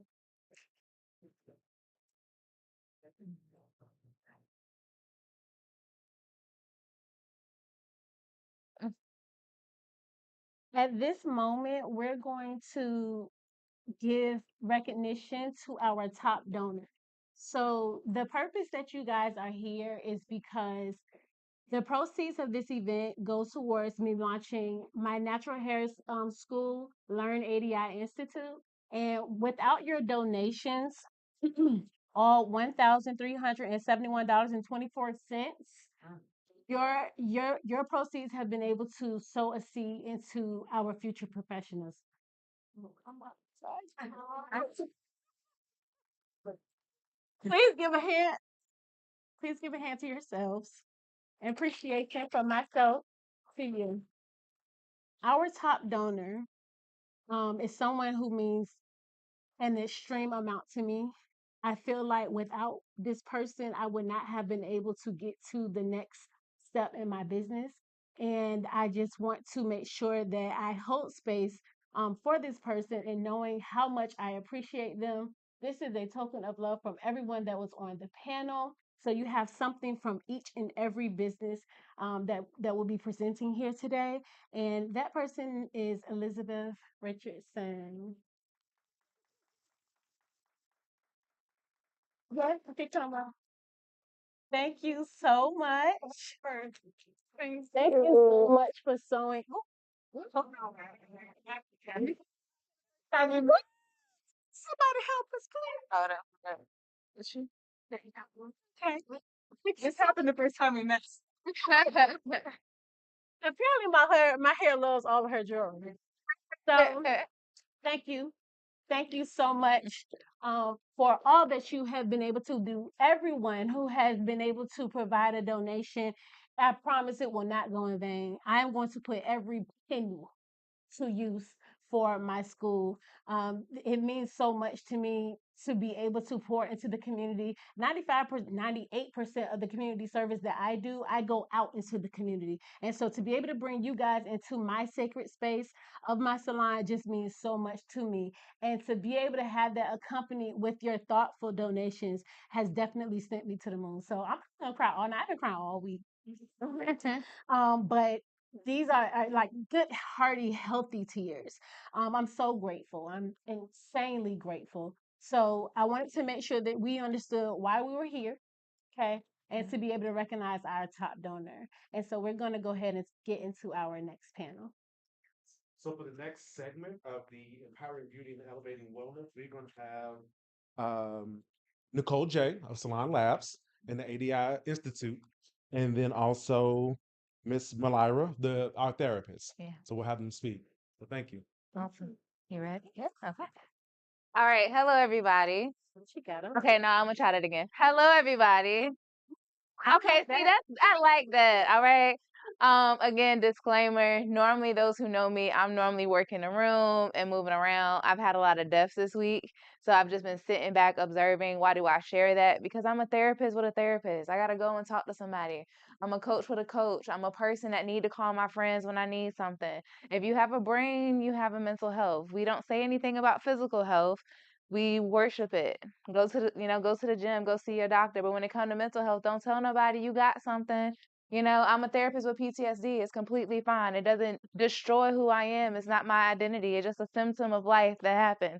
So because of that, I want to go through an activity. Now that means I need each person to find a space in this room where you're not going to hit somebody else. So something where you kind of arm length. Yes, I'm gonna make you move. It's okay. Find you a space. It don't matter where. Just as long as you ain't gonna hit nobody. Okay? You want to have enough space to move your arms. Okay? So I want you to put your arms out in front of you. They should be the same length. If not, I have questions, but I won't ask. Okay? We're gonna put our right hand up in the air first, and we're gonna push it forward 10 times. So 1, 2, 3, 4, 5, 6, 7, 8, 9, 10. Back. 1, 2, 3, 4, 5, 6, 7, 8. What tends, and you can put it down just for a second. Don't sit down or move yet. What tends to happen in life is we focus on only one area and we're wondering why we're hobbling over. We're wondering why we're not in balance. We're wondering why we are out of whack. And it's because we're not focusing on the whole picture. You are mind, body, soul, spirit, purpose, goals, dreams, aspirations. If you only focus on one aspect, you're not going to be okay. And because I want to come back, let's do the other side so y'all won't be off balance, okay? So left arm, we're going to do the same exact thing. Push forward 10 times. 1, 2, 3, 4, 5, 6, 7, 8, 9, 10. Back. 1, 2, 3, 4, 5, 6, 7, 8, 9, 10. Out. 1, 2, 3, 4, 5, 6, 7, 8, 9, 10. In. 1, 2, 3, 4, 5, 6, 7, 8, 9, 10. You should be back balanced again. Y'all can go ahead and take a seat. That is called brain gym. They use it a lot for individuals to help bridge the gap between your right and your left hemisphere of your brains. It's really great for individuals that do have some neurodivergence or that have trauma, because what people don't understand, trauma literally creates spaces in the neurons when they fire. So when you're doing activities, you want to bring it back together. Now, what do I want to talk about today? That was just the icebreaker. Okay. I want you to take a deep breath in. Let it out. That breath that each of y'all just took was just someone else's last breath. So you can't dare stand in here and tell me you don't have purpose. You can't dare tell me that you're not important. But where does this start? It starts in the mind. Your reality has zero to do with what you see, but all to do with what you believe. We see what comes up here. But if you are in a bully to yourself, you're never going to see the beauty of life. I know some miserable millionaires that's working in Hollywood right now, and I know some happy homeless people that will give you everything they have and then some. Why? Because the mentality. You have to shift your mindset. When we're talking about self-care and burnout, why are people burnt out? Because as Tony Jones says it, we're human doers instead of human beings. We feel like the only way we can prove ourselves is to do, go, do all the things. But if you don't do not one more thing, you're exactly where you're supposed to be. If you don't accomplish not one more certification or degree or have that baby or get married or have that job, I don't care what your goal is on that vision board. If you don't do it right now in this moment, you are still more than enough. When you understand that, you're going to treat yourself differently. So as we're going forward, let me give you something tangible. How do you start your day? That's the first thing of great mental wellness. Is when you wake up in the morning, the first 5 minutes of your day is the most important. Do you get up and jump and grab your phone and check your emails and text messages and social media? Or do you get up, take a deep breath, thank your creator, the Father, whoever you believe in, and say thank you for this moment that you have? Do you take a moment to take in a breath? Do you take a moment to really just tap into who you are before you give the world you? We hear people say all the time, you can't pour from an empty cup. But here's the thing. A lot of us pour from an empty cup because we're running away from ourselves. We don't even know what type of cup we are. Some of us are mugs. Some of us are plastic. I don't know. Whichever one is your fancy. You're a mug. So you have to truly know who you are and you set that up in the morning. A morning routine is so important. That's when you think about what you're grateful for. Trust me, life be lifing for everybody. But you can find one thing you're grateful for. Even if it's just the fact of that you opened up your eyes. Like I said, I've had 2 deaths this week of people that I was not prepared for. One was a 28-year-old and the other one was everybody's DJ. I wasn't expecting them to be gone. So you don't have tomorrow. You don't even have the next moment. So when you get up in the moment in the morning, set that intention.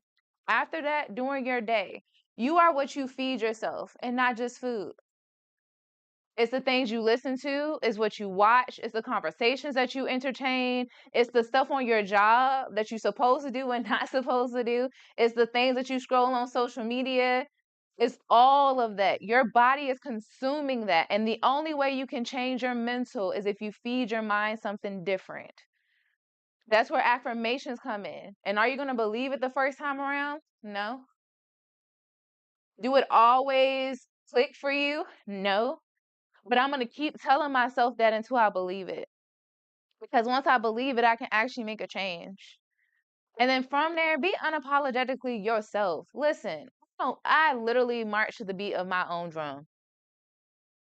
When I say literally march to the beat of my own drum, it's to the point that even the labels that I put on myself just so that people can understand who I am still don't even fit. For example, yes, I am a therapist. However, when people come into my sessions, I'm listening to Tony Jones. We got meditations going. I'm doing yoga. They're doing qigong in the midst of the sessions. They can have schizophrenia, and I'm on the phone with them, teaching them how to be a parent while doing outpatient. Nobody hears about that. I'm a minister with a whole tattoo sleeve.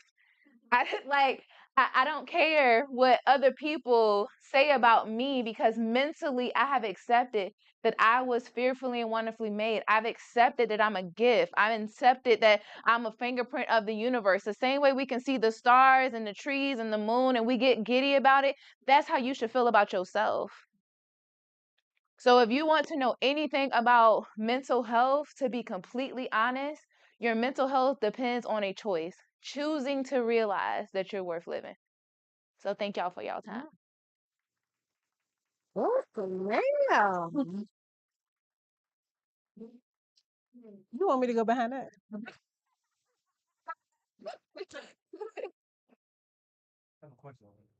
Okay. I have some actually. So my first book is called The Art of Just Being Me. That was the journey that I took to become non-suicidal. I do this work not because I have a degree. I do this work because I'm a survivor of suicide attempt. I do this work because I know what it feels like to have the whole what happens in this house stays in this house, and then your story is everybody else's story in your family. Then you have kids, you like it's not gonna be their story. So that is really to help people become confident who they are. The next one is Free Thyself, and it's for individuals who have experienced sexual abuse and assault. They're both journals. So it's really about my story, but it walks you through tangible steps to get healed. And then recently, 2 weeks ago, I have released the I Will Tell. It's the book or a guide to help parents talk about good and bad touch. And it has some engagement activities in there so that we can stop the cycle. So yes, I do have books. Yeah. I just want to take a moment to pat myself on the back because we have some amazing panelists today. They contribute, likeness of me being such an amazing person myself to being able to be connected to so many dope individuals. So thank you guys so much. So again, like I mentioned before, I am also an occupational self-care advocate. And so what that looks like is I'm able to go inside of your workspace, if you will, or a training space attached to your workspace. And I'm able to help you find things around the space that you work in to be able to help you get back to your wellness while you're at work. It is super important for me through my diagnosis to be able to remember myself while I am working. How many of us have jobs? How many of us at least once a week feel tired before we even get to work? And after we get there, what is the likelihood that something is going to piss you off? It's very likely, right? Regardless of whether it is us trying to do the hustle and bustle, if we don't start slow, if we are in a space where something may have happened earlier in the week, something may have happened earlier the day before, and we just can't seem to get right.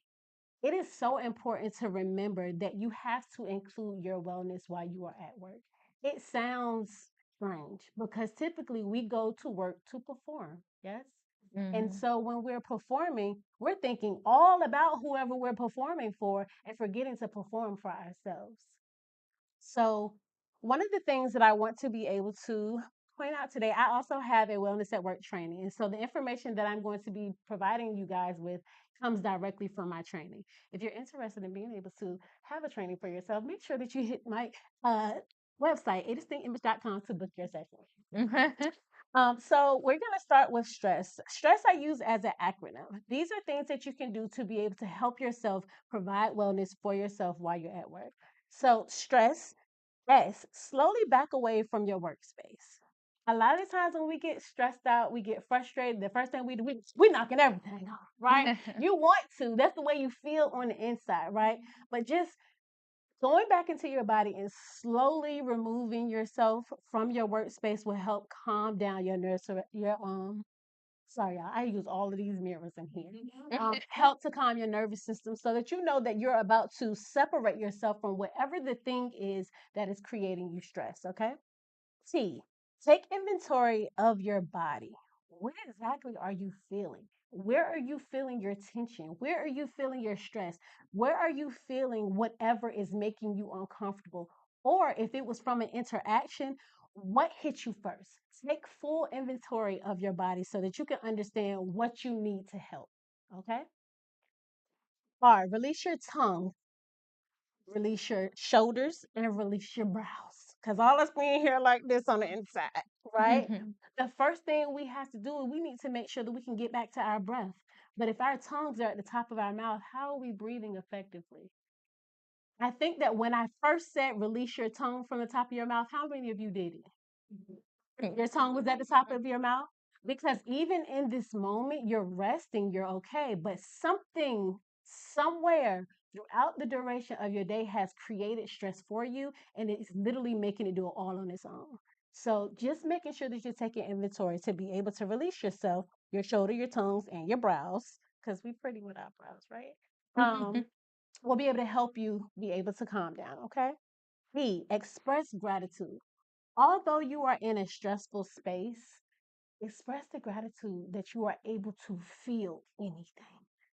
Express gratitude for even being able to have the opportunity to experience whatever it is you are experiencing. Also, express gratitude for getting on the other side of what you are feeling because it won't last forever. It is a known fact, it's a scientific fact that every 2 minutes we spend on a frustration, anxiety, or anything negative, it takes the body 20 minutes to rebound those 2 minutes of thought. Can you now see why we walk around with so many angry individuals? It's very imperative that we make sure that we are able to express gratitude. The last is support yourself. What does it look like to support yourself during stress? The first thing we do is start breathing real heavy. But if we go back into our breath and give our bodies the very thing we need to stay alive, we can we can support ourselves in a way that is not external but internal. So you have to remember to make sure that you are supporting yourself and whatever that looks like. If you need to go and go and get something to eat, drink some water, phone a friend, do what you need to do to support yourself. Whatever it is that you do for yourself, make sure that you're doing it with intention. Okay. The next thing I want to talk about is digital minimalism. We are all attached to some type of device. Put it down. Okay. There's a book called Digital Minimalism by Cal Newport, and I love so much the information that is in that book because we don't realize how tied in we are to digital devices we just don't realize it until we are about to pass out because we don't have a charger, pass out because we don't have Wi-Fi, pass out because I can't call this person, pass out because whatever it is, set yourself free from it at least for a minute, 5 minutes, 10 minutes a day. Allow that to grow until you are no longer connected mentally, emotionally, physically to any type of device, and allow your mind to be able to do what the mind is supposed to do, which is to be able to be creative, which is to be able to have foresight. Whatever space that the devices are holding in your mind and heart and hands, let it run wild. Allow yourself the time that you deserve, a time for your brain to rest. A lot of us can't go to sleep at night because what we doing? Scrolling, right? But if we allow ourselves just time to separate ourselves from these devices, we'll realize that our internal body gets to be calm, we'll get more rest. And we'll also notice around us in our environments what things people are experiencing that we have been able to take inventory of because we are well rested, because we're not connected to the devices that they may need help with. We may be able to offer them help. But if we are discombobulated in our minds because we are so wrapped up with technology, we couldn't be a help or resource to anyone else. Okay. The last thing that I want to talk about is grief while you're at work. It is very difficult to go back to work after experiencing grief of any kind or while experiencing grief of any kind. Mostly, it's typically harder to go back after we've experienced grief from loss. We've lost a loved one. Somebody is about to transition. It is very difficult. The thing that I like to be able to teach people is to have an emotional color. Advocate this to the people around you, the people who work with you.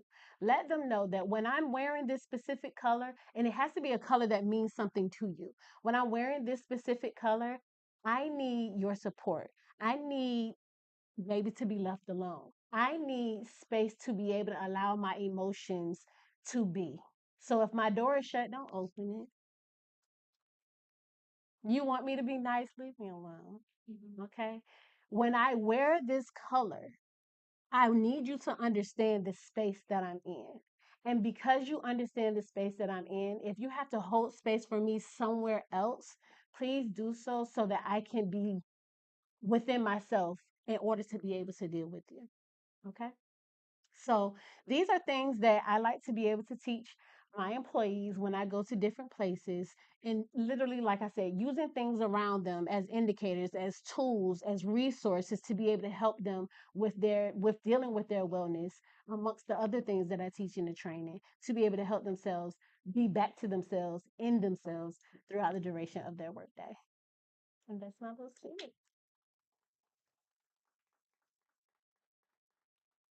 All right, you all will now open up the floor if anybody has any questions. Raise your hands. Okay, there you go. Yep. My question is for letting the device go. It's very difficult when it is your living.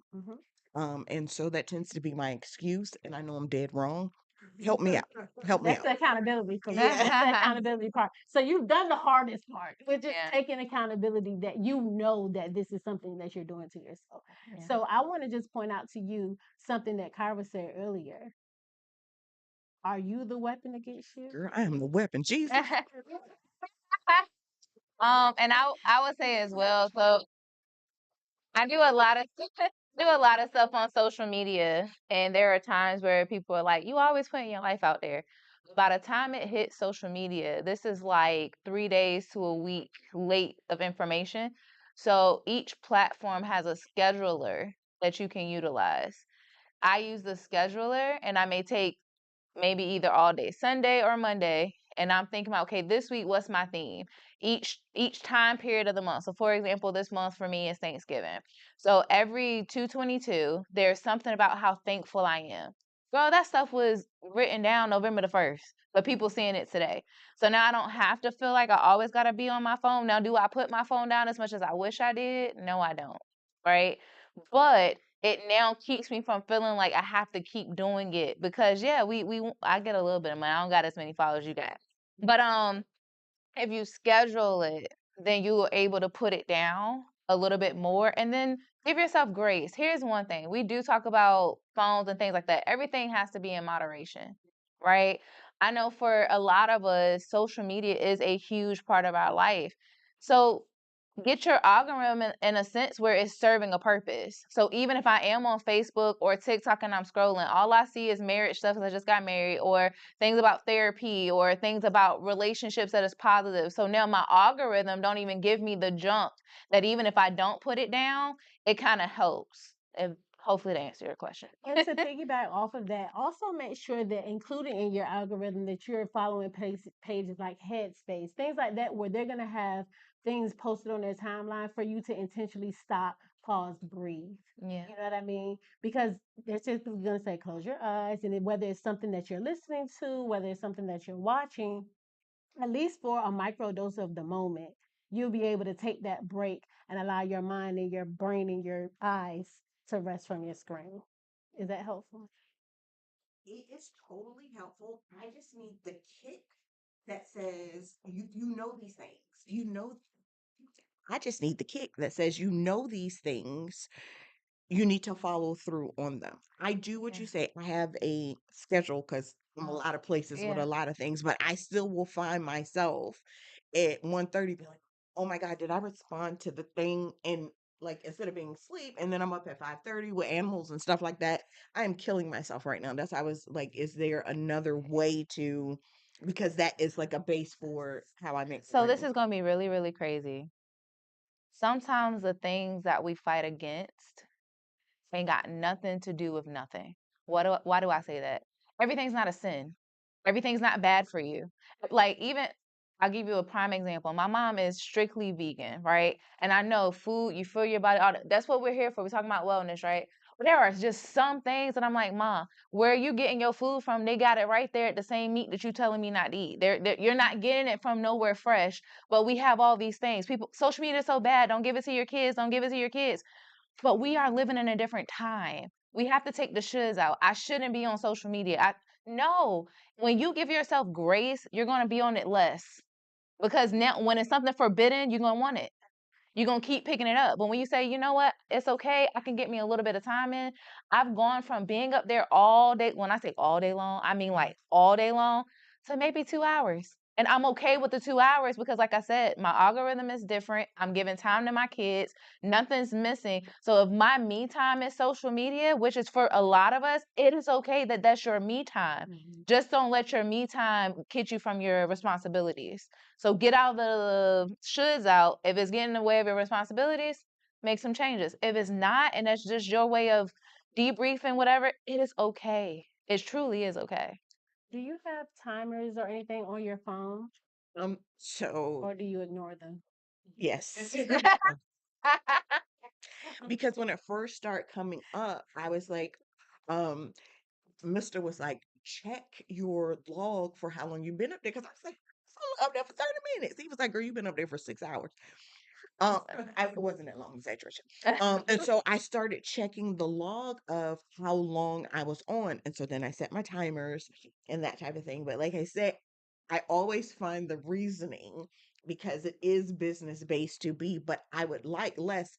And not that I'm on there for 6 hours, because like I said, I'm tending, I'm shoveling, I'm making the things. That's another thing. Because when I do my chores become a part of my social media. So it's all tied in. And I want to separate them more because now it's just one big blur. I say definitely give grace to the fact that you are providing space away from your device because you can't hold the device, feed a pig, chase a chicken, tend to your grandkid all at the same time. You know what I mean? Like give grace to yourself, support yourself in that space that you are taking a break. It's not that, it's phone. Like she said, support yourself in that space that you are giving yourself a break. It's just not as much as you want. So you just have to, give yourself a little bit more at a I time. did have another question. Okay. All right. So for therapy, Yes. right? How often do you recommend therapy? Is it more of a case by case basis? And is there a point in time where you reach the point where you don't need therapy? So it is a case by case situation, and there is never a time you don't need therapy. We have made it to be surgery where it should be your day to day routine. As a therapist, my job is to be waste management. When you come to me, you dump your stuff off. My job is to see is this is trash or recyclables. That's your good or your bad. The recyclables are the things that I can learn from. Sometimes I might need to clean it up. Sometimes I need to do something. And then my trash is the stuff that I can't do nothing about them. I'm gonna let them be them. I can't change them. I can't change what already happened. I can't do nothing. But I can over here learn my lessons. So I am a therapist that's been in therapy since I was 17 years old. And what I'll do is I'll go 2 years, I will graduate from that. Then I'm going to implement all the tools she gave me. Life happens again, I go right back, do 2 years. Like, it is okay to do the ebb and flow. I think the issue is people think that therapy is cookie cutter, that every therapist do it the same way, and we don't. So you have to think of therapy as shopping for a pair of shoes. This is a size 10 boot, but I normally wear a 9. So there's times where I gotta try it on. I gotta talk to somebody. Each person is different. I need to know what modality I need. You have to find a therapist that is person centered. So like for me, people know me as a Christian therapist.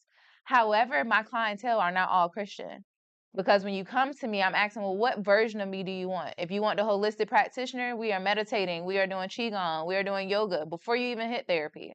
If you're somebody who's coming in an LGBT community, they'll look at me like you're a Christian therapist. I don't give a flip phone. It's a person. It's a human being. I'm going to deal with you where you are, and your treatment plan is going to be personalized. So you want to find something. So if you're someone that's like, I'm looking for a therapist, you can go to Psychology Today. You can type in your zip code, and you can literally filter to the race, the gender, the ethnicity, the religious background, your problem, and they will give you a filtered list of who may be a good fit. And then you read it and you decide who you want to go to. But again, having that open mind. So there's never a time you don't need a therapist. It's just using it as a tool, right? And then you can go from being with a therapist to going and now being with a coach, because now the therapist gave you the tools and the coach can show you how to implement the tools. So yeah, hopefully that answers your question. And Yeah. speaking of, I have 2 giveaways. I forgot about that. It's okay. So I do have a coaching program. It's called the Metamorphosis Experience. It's to help people truly grow confidently in who they are. So I have 2 slots that will be free. I don't know how I want to do that. All I will say is if you really feel like you need it, then I can give it to you.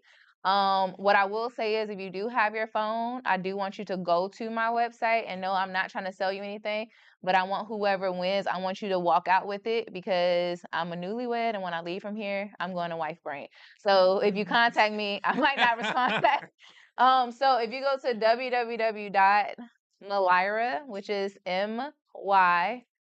MYLIRA transforms with an S.com. That is my website. And because I don't have my phone in front of me, if you go to the little 3 dots and you scroll down to where it says anybody can get the free gift, but when it says the coach and you go learn more about the program, that's where you're going to be able to join. If you would like it, because I do have to leave after this, let me know. Again, I have 2 spots, so it's first come, first serve. Whoever feel like they will. I see your hand. That's 1, 2. Okay, there you go. Y'all was trying to find it. Capitalism. Hey, how about this? Okay, Capitalism. can somebody hold on? Can somebody tell me what was the name of the activity that we did with the arms? I told you what it was. Can anybody remember what I said? Yes. So that's 1, and then 2, because you did raise your hand first. Sorry. And then I did give out the cards. If you scan that, that goes to a free copy of my meditation CD. It is amazing. Thank you. It is Christian based, but anybody can listen to it. Only why I created it because, like I said, with me being a Christian therapist, I'm in here. I'm like a Reiki master, and I'm doing yoga. They like, what are you doing? So I created something that they will want to listen to. I know that was a lot. I'm sorry. Yes. Yes, last question. Sorry. Do you accept insurance? I do. You do. So right now, I'm not accepting any therapy clients. I will say Okay. that. Okay. But I will say I do specialized stuff. So even if you reach out to me, and like I said, I do have to leave. So as we transition, I make sure everybody get my business card. I like specialized cases. So I will come to your home. If there's, for example, let's just say you have an issue with your family. I do the let's come together, let's consult, let's actually talk. The marriage stuff, I will do the coaching, I'll do a one-on-one. I like to do specialty days. So if even if I said I can't be your therapist, but I can help you with a breakthrough. So for 6 hours on a Saturday, I will come to you. I will give you Reiki. I will walk you through different things. We'll do activities. So when I walk away from you, you'll at least have the tools that you need. So that's what I can do right now in this space. Okay. I do virtual too. Yeah. All right. Not right. So I just got a new job. So once I settle into my job, probably around January, and I'll be looking to add some more pieces. Thank you so All right, guys, let's give our panelists a round of applause once again.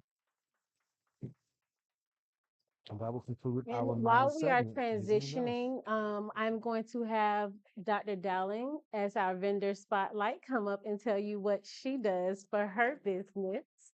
So vendors, but you're the keynote speaker.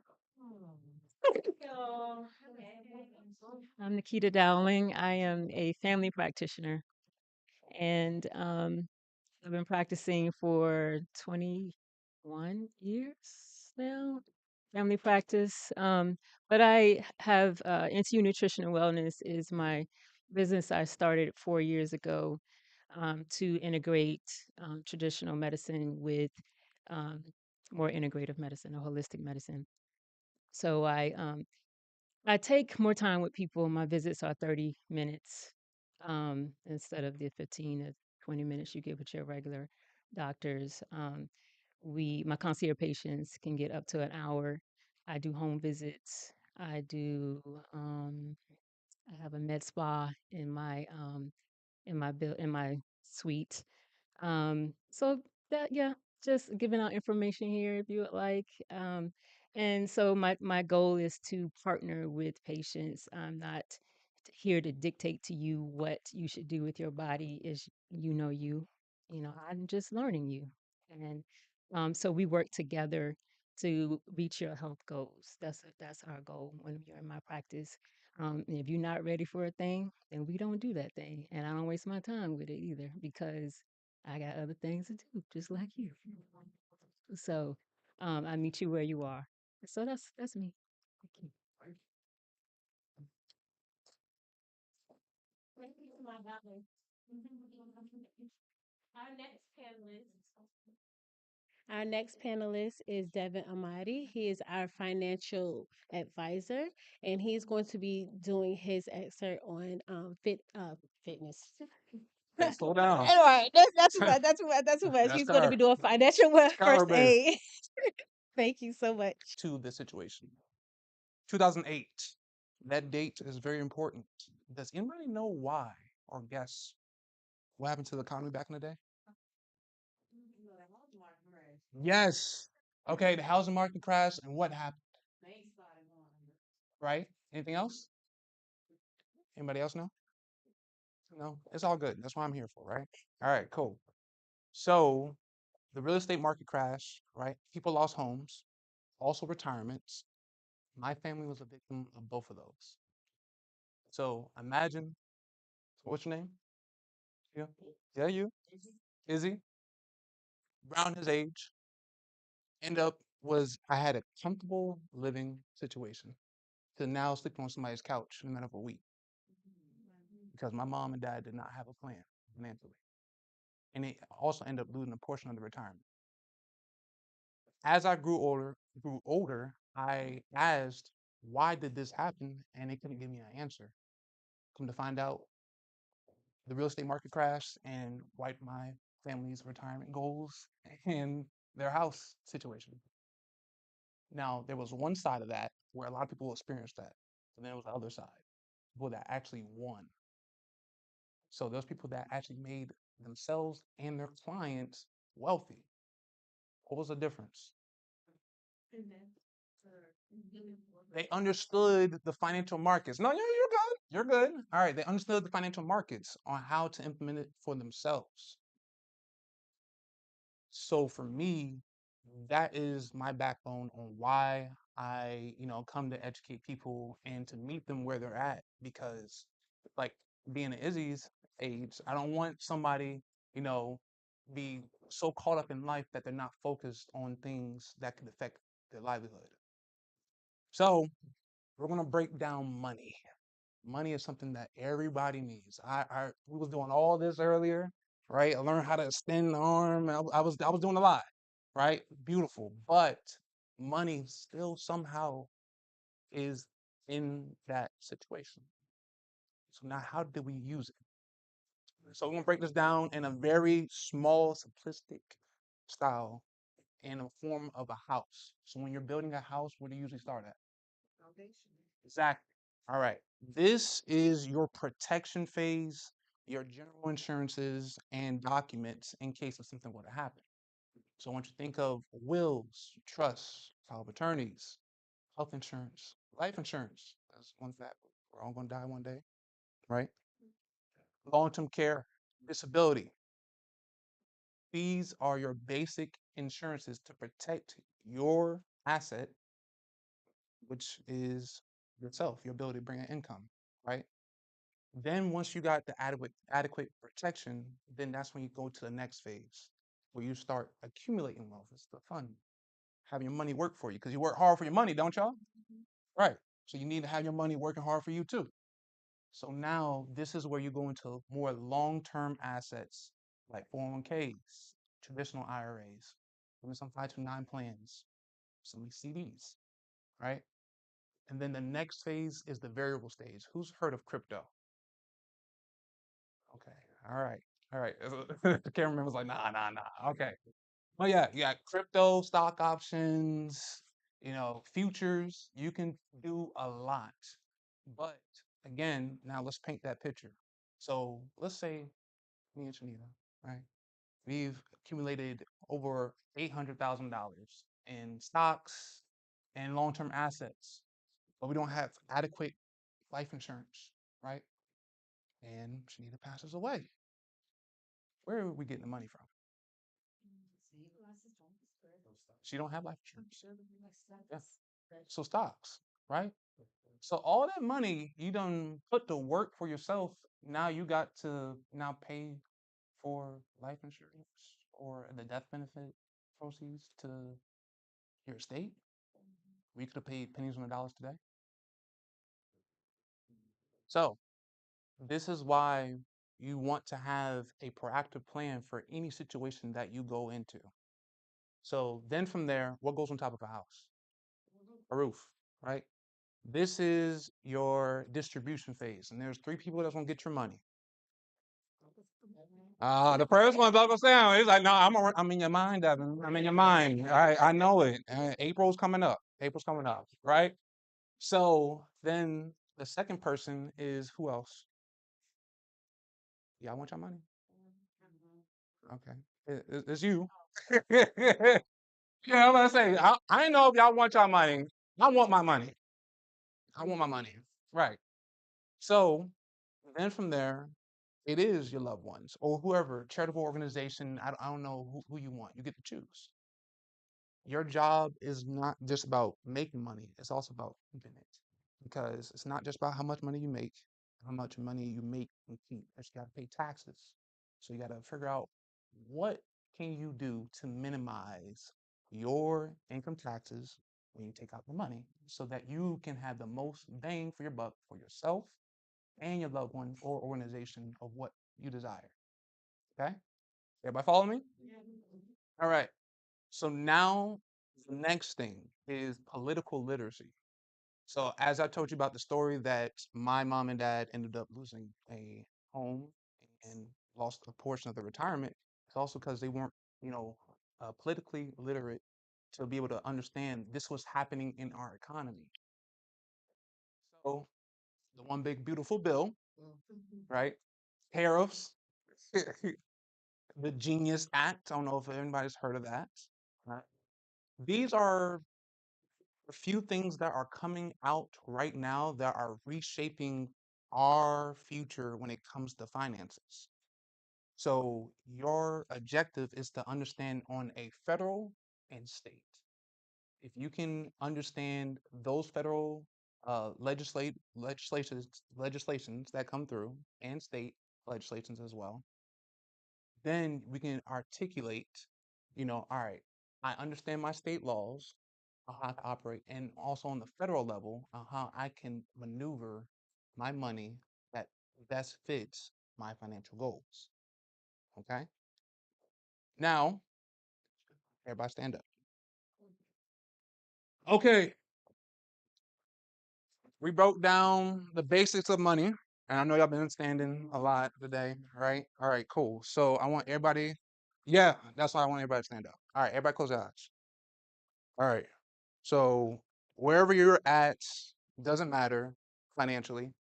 Imagine that you do not have no debt. Imagine your savings, you have 12 months worth of living expenses. Imagine that investment account is touching six figures, high six figures. Yes. And you get to travel the way you want to because you took 6 months, 12 months worth of sacrifices towards your financial goals. How do y'all feel right now? Free. Exactly. That right there, that feeling, I want y'all to marinate in that because what 6 months to 12 months of that discipline, y'all can change y'all financial future. Open your eyes. Thank you. My name is Devin McKinley. And yeah, yeah, we're gonna talk. So now some Q and A's. Yeah. Okay, so listen. How or is it possible for us to implement the homesteading tax credit for our business? Yeah, there is a lot of different strategies that you can leverage. So what I would say is that we collab with your CPA or Without judging me, if I tell you I don't have an accountant or CPA, do I need to get that first before I talk to you, or can so I we talk to you can first? interview. I have one that or two that we can go to, and then you can see if there's a best fit, to work with them, and we can see how can we make your financial goals accomplished. But they're all well versed in tax law. Mhm. I Okay. think you raised Yeah. your Okay. hand. I don't think this is working. Yeah. It's online. Yeah. Okay, like what speaker? I missed the whole thing.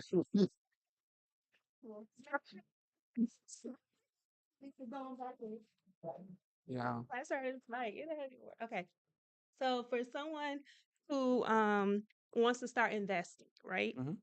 Would you recommend, well, what would you recommend? Would you recommend Got you. starting with like certain stocks like S&P 500 or something, or would you recommend maybe trying to learn like Forex or like, what would you recommend? All right. So the biggest before we get into like all right specifics, my mentor's mentor, so that's mentor right there. But told me people confuse the method with the objective.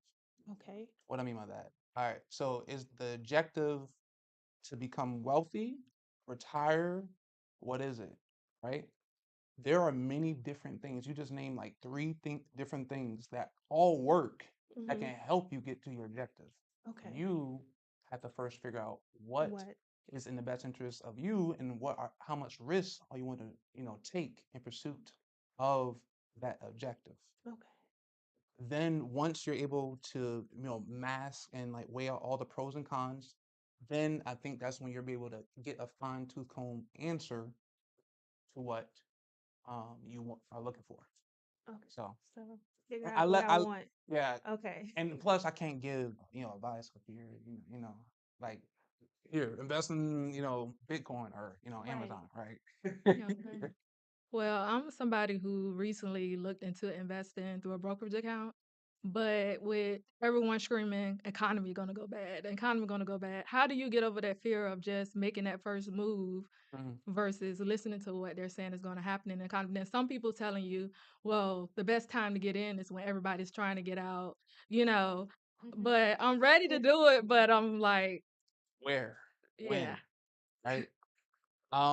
So the whole buy low, sell high, everybody's heard of that before, right? Yeah, that same principle applies. But with, economies crashing, there are those times of uncertainties, and then people, get out. There's a lot of people that have cash on the sidelines. It's like over like $18 trillion, I believe, in banks right now. But those people are looking and waiting for certain signals to be invested inside of the market. So for some of my clients, we have them invested in over a bunch of different sectors right now. Um, but if you don't know what you're doing, we can talk, afterwards. But right now, don't listen to all the noise. Don't let the fear mongering, get you down. But just hold steady and invest and hold for the long term. Okay. I have a question too. Okay. So listen, when you're talking about the crypto space, because we do that. How do you feel about like the meme coins and that type of thing? Because like we're really deep into Pi and that type of stuff, but we're not able to trade them yet. Do you hold on to those, or do we just I can't give you advice on okay? the meme coins because it's not even regulated fully yet. Right. So the Genius Act that I mentioned before, that just came out this year. That just came out. So that's more for just stable coins. They're not even looking at meme coins right now. So, and for me, for crypto, I was more waiting for government backing or these big institutions like JP Morgan, Wells Fargo to get that type of backing. But meme But coins, doesn't that change the goal? Doesn't it change the goal? The whole thing for having them is so that yeah, the whole thing yeah. for having them is so that they're not regulated. So once they get into it, doesn't that change the goal of what crypto is for altogether? Mm, it can. It can. It depends. It Okay. depends. It depends. Yeah. It depends. In other words, Yes, make you sure you got book calls. your session. Yeah, that's My question is for those big companies that have invested these trillions we was talking about earlier. Mhm. How do I get some of that for my small business? So, what do you mean by some of that? So, of course, I'm going into my educational space, expanding my business to an educational space. I am going to be hosting a plethora of community events to be able to get donations to be able to help fund this venture, and I don't want to pay for it out of my own pocket. So, how would you suggest that I either approach one of these either businesses, individuals, to be able to kind of get some money, like I need Yeah. because I mean ultimately I'm sure that there's like some type of presentation based off of Mhm. who and what you're asking for. More so maybe angel investors. Mhm. How do I get information about the women angel Mhm. investors, the African American angel Yeah. investors, and or people who are about Black and brown people and women so much. Yes, so much. Yes. You got to come get the mic though. What's the weight, brother? All right. Um, I was basically talking to myself, and the brother overheard me. OPM, other people's money. It goes back to what you just said. There's a lot of think tanks, especially with women-owned businesses. There's a plethora of grants and people who want to give money and opportunity to women in business. Um, and not for nothing, I don't know how many people in here use it, but ChatGPT, you write you write a you write a specific prompt in regards to what you're looking for, it's gonna give you the information because it's pulling every. Or there's no Charles Schwab. That's who I use. I don't get paid for them. I'm not promoting them, but that's who I use as far as my stocks and things of that nature. And there's a lot of tutorials on that platform. And if you could use an iPhone, you can use that platform. Very simple. Mm-hmm. We're gonna take one more question. Sit down for a reason. Or not. I have a question about investing ethically. So when you mentioned like the housing market collapsed, and some people made money, they were obviously invested in everybody else's downfall. So I have a question about like, yes, I also have aspirations to have money and wealth. And I'm curious about, is there a way to sort of select who you're investing in? Because like right now, war is always a good thing to invest in. You'll always make money if you're invested in war. I don't necessarily like align with that. So is there a way to sort of decide what you align your investments with your values? Yeah.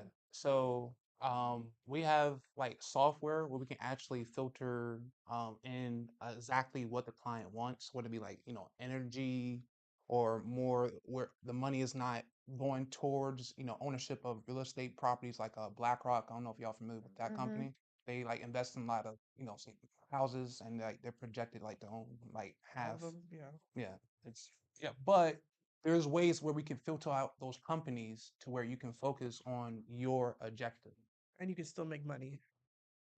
That's the point. Yes, but yes, Yes, yes, you can. it depends. It I just want a depends. solid Yeah, yes. but like The risk. it's a risk. Yeah, Yeah. it's ups and downs. Okay. But yeah, Okay. All right. What about Yahoo Finance? As far as like doing your research, you just got away. Almost got away, bro. What about Yahoo Finance? To do research and use because that's what I've used in yeah, past. Yahoo yeah. If Finance you're doing a trades. DIY, Yahoo Finance is a great company to do research. Wall Street Journal is another company as well. But there's a lot of those companies that where you can do research if you know what you're doing, where you can get factual information. Thank you. Thank you so much. All right. All right. Go. If anybody's interested in learning more, I don't. Yeah. You want? I'll let you go, man. Yeah, let's say, I ain't your publicist. okay, if anybody's interested in learning more, there's be these cards. I'm going to put it right here, or yeah, I'm gonna say pass it on. Take one, pass one. Okay. Okay. Gotcha. And so while we are getting ready to transition to our keynote speaker, while we are getting ready to transition to our, I was about to say go around that, to our keynote speaker, I am going to have Dr. Dowling swap out so you can get mic'd. And I am the next vendor spotlight. So I've been influence products for those of you who are interested in being able to get a healthier hair care plan. I also have the first and only African American owned as well as woman owned green sustainable natural hair salon in the Hampton Roads area. So while we are using these products, we will also be introducing so many more sustainability techniques and resources to the space. We are actually also the first and only one to be able to partner with Green Circle Salon, which helps us with our recycling. They recycle everything from hair color, hair, plastics, glass, everything that is recyclable. They literally chip me the box, we fill it up, and ship it back to them. And so that is something that I am very proud of. Again, something that my beautiful what would you be called now? Because at first she was my what were they called? Yes. Yes. And inside of the place that I met her, she was my lead consultant. And so now outside of that space, she's now just my business consultant. And I'm so thankful for her to be able to help me open up my mind beyond the space that I was in to be able to see so much more for my business. And so the structure, the things that I have been able to grow and learn and to be able to put it into place has definitely been help done with the aid of her health. And so again, like I said, we have products over here for sale. My lovely baby is over there to be able to help you. She know how to work the whole system. So whatever you need, just go on over there to see her. Are we mic'd? Are we ready? Okay. All right. And so without further ado, we have our keynote speaker, Dr. Dowling. Please give her a round of applause.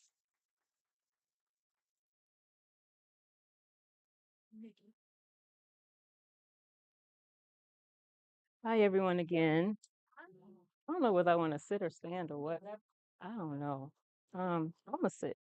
Um, I don't even know if I should be speaking because it was such great speakers before, ahead of me. Like, it was such a wealth of information. Like, I'm just blessed to be here just to stand before you guys and say, hey, like, I learned so much, and thank you for that information that you've given. It kind of already falls into what I'm going to talk about. Like, I'm just kind of putting together what you guys already said.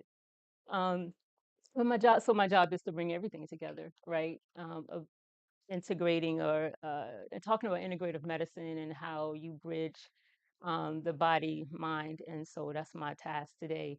As I mentioned before, I'm a family medicine physician. I grew up in Norfolk. I grew up in Park Place. I'm from the Park Place. I don't know if y'all heard of Park Place, but that's where I grew up. That's what I'm not. I'm proud of it because good things come out of Park Place. I went to Maury High School, went to Norfolk State University. I was blessed to receive a scholarship from NSU because they affiliated with EVMS in my junior year. So I got a scholarship to EVMS. So that was God because I didn't want to go to Norfolk State. I lived down the street, right? I mean, but anyway, it was a blessing to be there. EVMS. So I went there for their 4 years and decided to do. Can I have water if you don't mind? Decided to do family medicine because um, I wanted to treat everybody. I wanted to treat kids. I wanted to treat women. Thank you so much. Treat women. I wanted to see just be able to do minor surgeries. I wanted to. I was interested in OB. So family medicine, we do all of that. So I went to Baltimore with Franklin Square Hospital, and I did my residency program there, and then decided to come back home because I wanted to be near my mom. And I love Hampton Roads. I love the water. It soothes me. It calms me. And when I came back, I worked for Riverside Health System for 14 years in a private practice with 3 other physicians. And we just turned away, and I started to get burnt out. Right before the pandemic happened, I started to notice some health issues of my own. And I was like, I should be able to fix this. I'm a doctor. I should be able to fix myself. Like, what's going on with myself, but I couldn't figure it out. And so I took some nutrition classes. And those nutrition classes helped open up my mind about my gut, help open up my mind about my food, help teach me about what I was bringing in, how much caffeine I was drinking, how much sugar I was eating, how much. So no more Taco Bell. Your blood pressure is high. Let's add another pill. But then I started to say, okay, well, are you deficient in magnesium? What's going on with your kidneys? What are you eating? Like, break it down for me, so I can see what you're taking in. And so then people started to get better. And I said, well, it's hard to see 20, 23 patients a day at that pace and do what I was doing. And I would get in trouble all the time because I'm spending a lot of time in a room with people, and they would be like, Doc, you need to hurry up. And I'm like, what y'all want me to do? Because people are coming in there, they're bringing so many things. It's no way I can deal with those things in 15 minutes. So I decided to I was just getting less and less happy with where I was, and so went to so started into nutrition as a way to spend more time with people.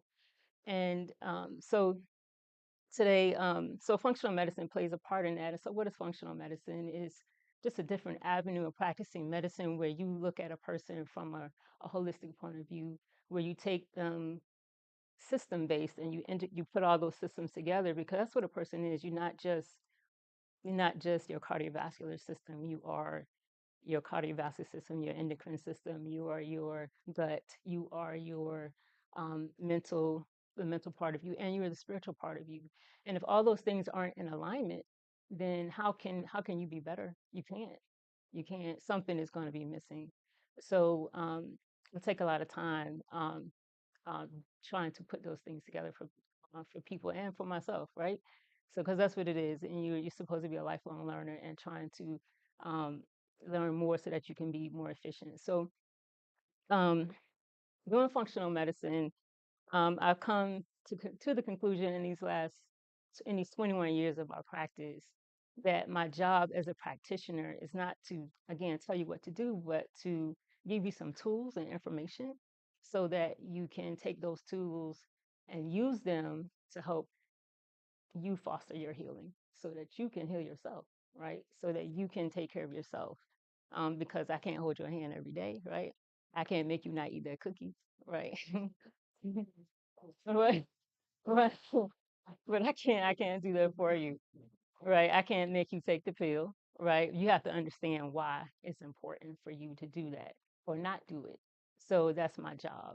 And so, what tools? My definition of wellness is a balance of that mind, body, and soul, as I said, and um, um, helping you to find longevity in your life and helping you to reach a good quality of life. And that and quality of life is relative.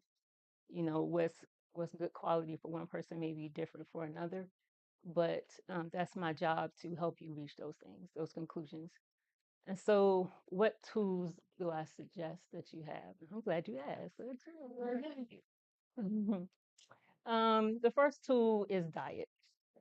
Okay, a lot of doctors don't know much about diet. We aren't trained on it. That's not our fault because there's so much to learn. Like going to medical school is like trying to drink out of a fire hydrant. It's so much information to learn and try to decipher and put into these categories. So we don't get much training, and hopefully that will change for physicians in the future. I hope so because it's really, really important. Because your foundation is your diet. What you eat, that's you, right? If you eat hot dogs, you're a hot dog. I'm just gonna call you a hot dog.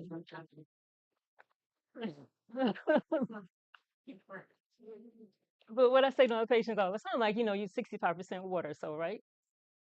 And people say, I hate water. And I'm like, why you hate yourself? Why you hate yourself? You're mostly water. So why do you hate to drink it? It tastes bland. It has no. Okay, well, give it some flavor. Infuse it with some mint, some cucumbers, a strawberry if you like. Put some orange slice in it. It make it good, right? So if you're not giving yourself the nutrients that you need, then you don't have the foundation that you need. You don't have the building blocks to repair yourself. Think about your macronutrients and micronutrients. So micronutrients are your salts, your sodium, potassium, your vitamin K. Those are your micronutrients. And then you have your macronutrients. Those are your proteins, your fats, your carbohydrates, right? So when we think about what we eat, we don't think about those things when we eat, right? We just eat, right? So those nutrients are there. God put them, whoever you believe in is the universe, put them there in a food like your eggs, your beans, your nuts, your greens, your fish, your seeds. All of those things have protein, fats, and carbohydrates, the basic building blocks of things that you need in order to make your body function. Though your body is designed and it's so amazing to break down that food to the smallest, the very most simplest thing, and it takes out the trash, and you throw out the trash in your poop and your pee, right? And then you take what you need from your food to make your hormones, your enzymes, to make other types of proteins, to make other chemicals, neurochemicals in your body that tell you that it's time to wake up, that it tells you that it's time to go to bed, like your melatonin, that tells you that it's time to get pregnant or not get pregnant, as we talked about. Your body will take all of that from your food. And if you don't give it that, if all you eat is chicken nuggets and french fries, you don't give your body everything that you need.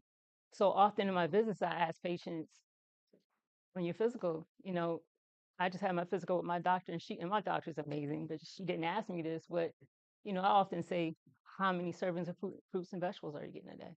How many are you getting? I may eat, I eat a vegetable every other day. I eat maybe one piece of fruit, maybe a week. So how much sugar are you intaking? How many times a week are you eating out? You can ask my patients who are here, how many times a week are you eating out? Every day. Or how much fried food are you eating? Because that's important to me because that tells me what you're putting into yourself. And then I can say, well, maybe we need to try something else. You know, let's cut out these complex carbs. Complex carbohydrates are your cakes, cookies, candy, anything that's been stripped of fiber. I know. Anything that's been stripped of fiber. So your cakes, cookies, candies, your juice. People don't think about that. Your soda.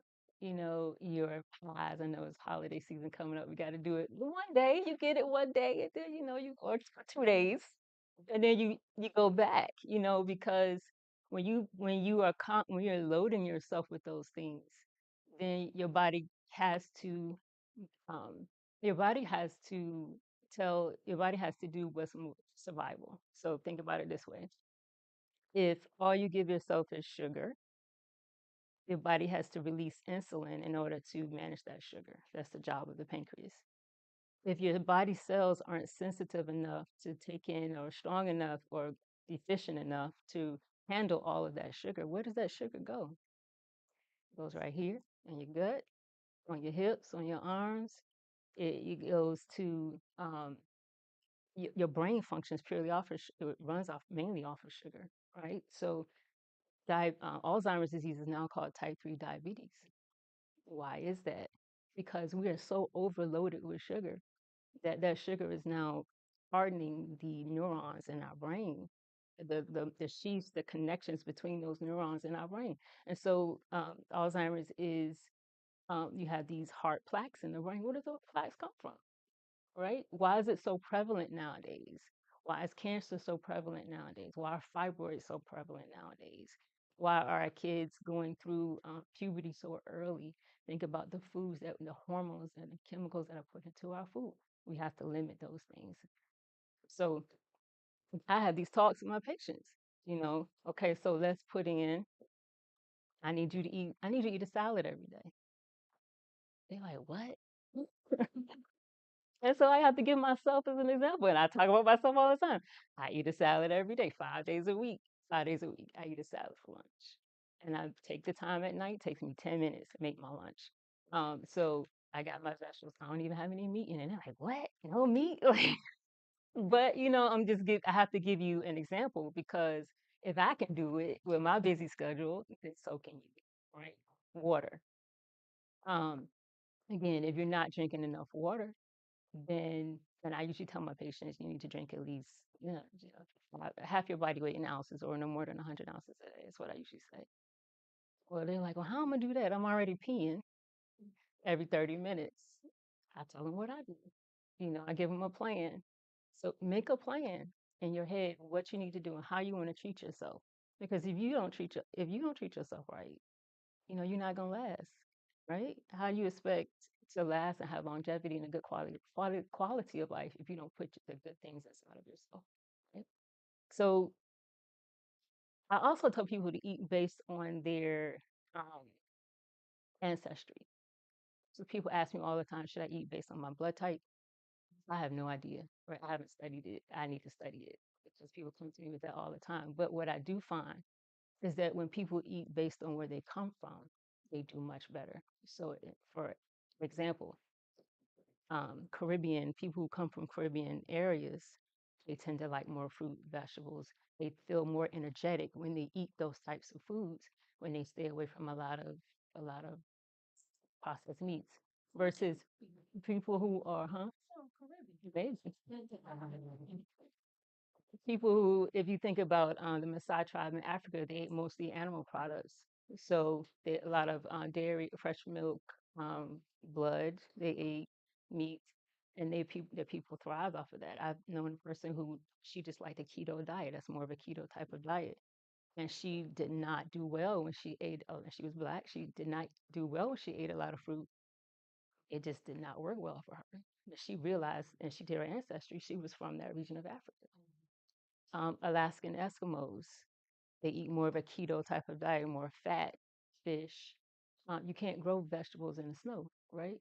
So they are ancestrally developed that way, and that's what they thrive off of, and they work best that way. So then you start importing processed foods of these people, and they don't do well, right? So find out where you're from. Maybe that's the best way to eat. Okay. Um, what else I want to talk about as far as diet? I don't want to run over my time with diet. So I gave some examples of, and one more example about water. Um, tell patients all the time if you have high blood pressure, a lot of high blood pressure is from dehydration. So if you have baroreceptors, they're called baroreceptors in your body, in your neck and in your kidneys that tell you how much fluid that's going through your body. And if you are lacking in the amount of fluid in your body that's needed for processing toxins in your system, your body will say, well, let's release a chemical that tells your blood vessels to squeeze. And it does that. It releases chemicals that says squeeze blood vessels because we need more blood to her brain. Because we don't want her to pass out when she stands up, right? You ever felt dizzy when you stand up? Sometimes you don't have enough water in your body. So your body would tell you your blood vessels to squeeze, that increases your blood pressure and your heart rate. So then you go to the doctor and you're like, well, I don't know why my blood pressure high. Because you ain't drinking no water, right? Because when you drink water and your blood has the volume, your body will actually tell itself, oh, she's got enough volume in me. Let's decrease that chemical so that their blood vessel will relax. So then your blood pressure will go down and your heart rate goes down. So this is thing I'm just trying to explain to you what the importance of nutrition, how important that is, water intake and the food that you bring in, why that's important for your body, for the chemicals that you make in your system, and for how your body responds to the environment. Okay? That's tool number one, diet. I can talk about diet. I'm sorry. Number two, prevention. Okay, so your physician or your practitioner, one tool is diet they can give you. The second tool they can give you is preventative strategies. So one preventative strategy is yearly physicals. Come get your yearly physical. A lot of times I ask people, when's the last time you had all your blood work done? They were like, 2-3 years. A lot can happen in 2 or 3 years. A lot can happen. So make sure you're getting your blood panels done, your vitamin D, your cholesterol, your sugar levels done, your A1C, your blood counts. Make sure you're getting STD checks. I ask everybody whether you're married, not married. I don't care how long you've been married, how long you've been in a relationship, not in a relationship. You want an HIV test? You want a gonorrhea chlamydia test? You want a herpes test? You want, I ask, right? Get it done. No, right? Um, some doctors don't touch you when they assess you. It's good when a doctor looks at how your bones are moving when you stretch out your leg and you going back like this and you like, I'm like, well, when I see that in patients, I'm like, you need to stretch your hips. Your hips are tight. You sit all day for work, your hip flexors get tight. Um, that's important because you're gonna stand up one day and you're gonna have trouble. Or if you get in an accident, you're so tense that you can't recover well. So it's important that your doctor touches you. See your dentist and your eye doctor regularly. These are regular screening things that should be done. Glaucoma, you don't feel it coming, right? Cataracts, you don't see it coming until it's kind of till it's too late. Do those things. So these are things that your physician or your practitioner should be telling you. These are tools that you should have. Cancer screenings, okay, your PAP, your colonoscopy, your prostate exam, fellas. That's really important. If you're a smoker over 65 or 55, low dose CT scan is really important to screen for lung cancer. So make sure you're getting these things done. The reason I bring these things up is because if your body isn't in tune and if you don't get these things done and you don't see them early, you can have chronic disease later or more conditions later that that you'll catch that's too late. You'll be too late when you catch them.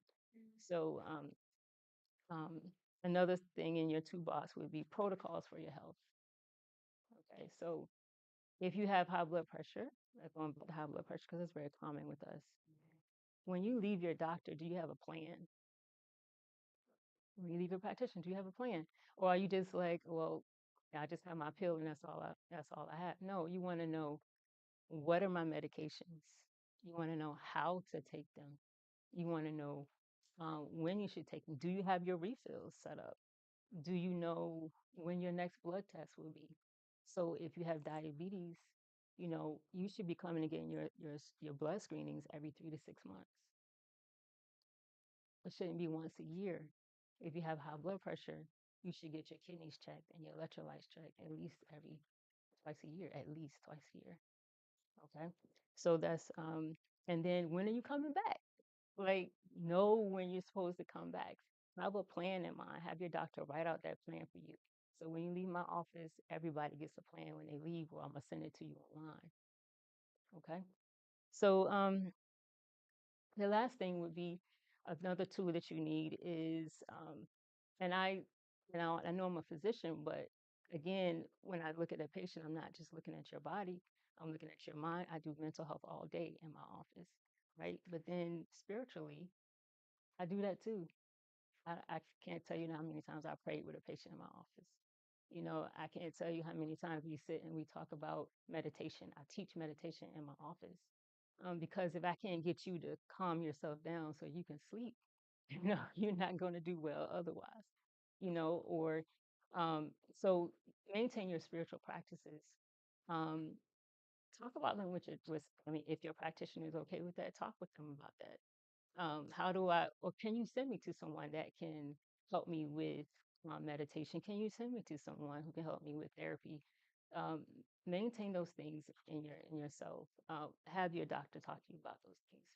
And like I said, I'm an example of one who does. But if you're like, again, if your mind isn't right, if you can't sleep, if you can't function emotionally, your body is not going to be right. You're not going to be able to heal. You're not going to be able to do the things that you need to do. So I'm at my limit. I talked a lot.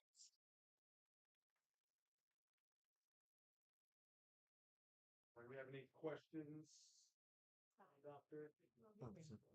Go for it. You can't see me, doctor. But are Hey, you taking any new patients right now? yes, yes, we are.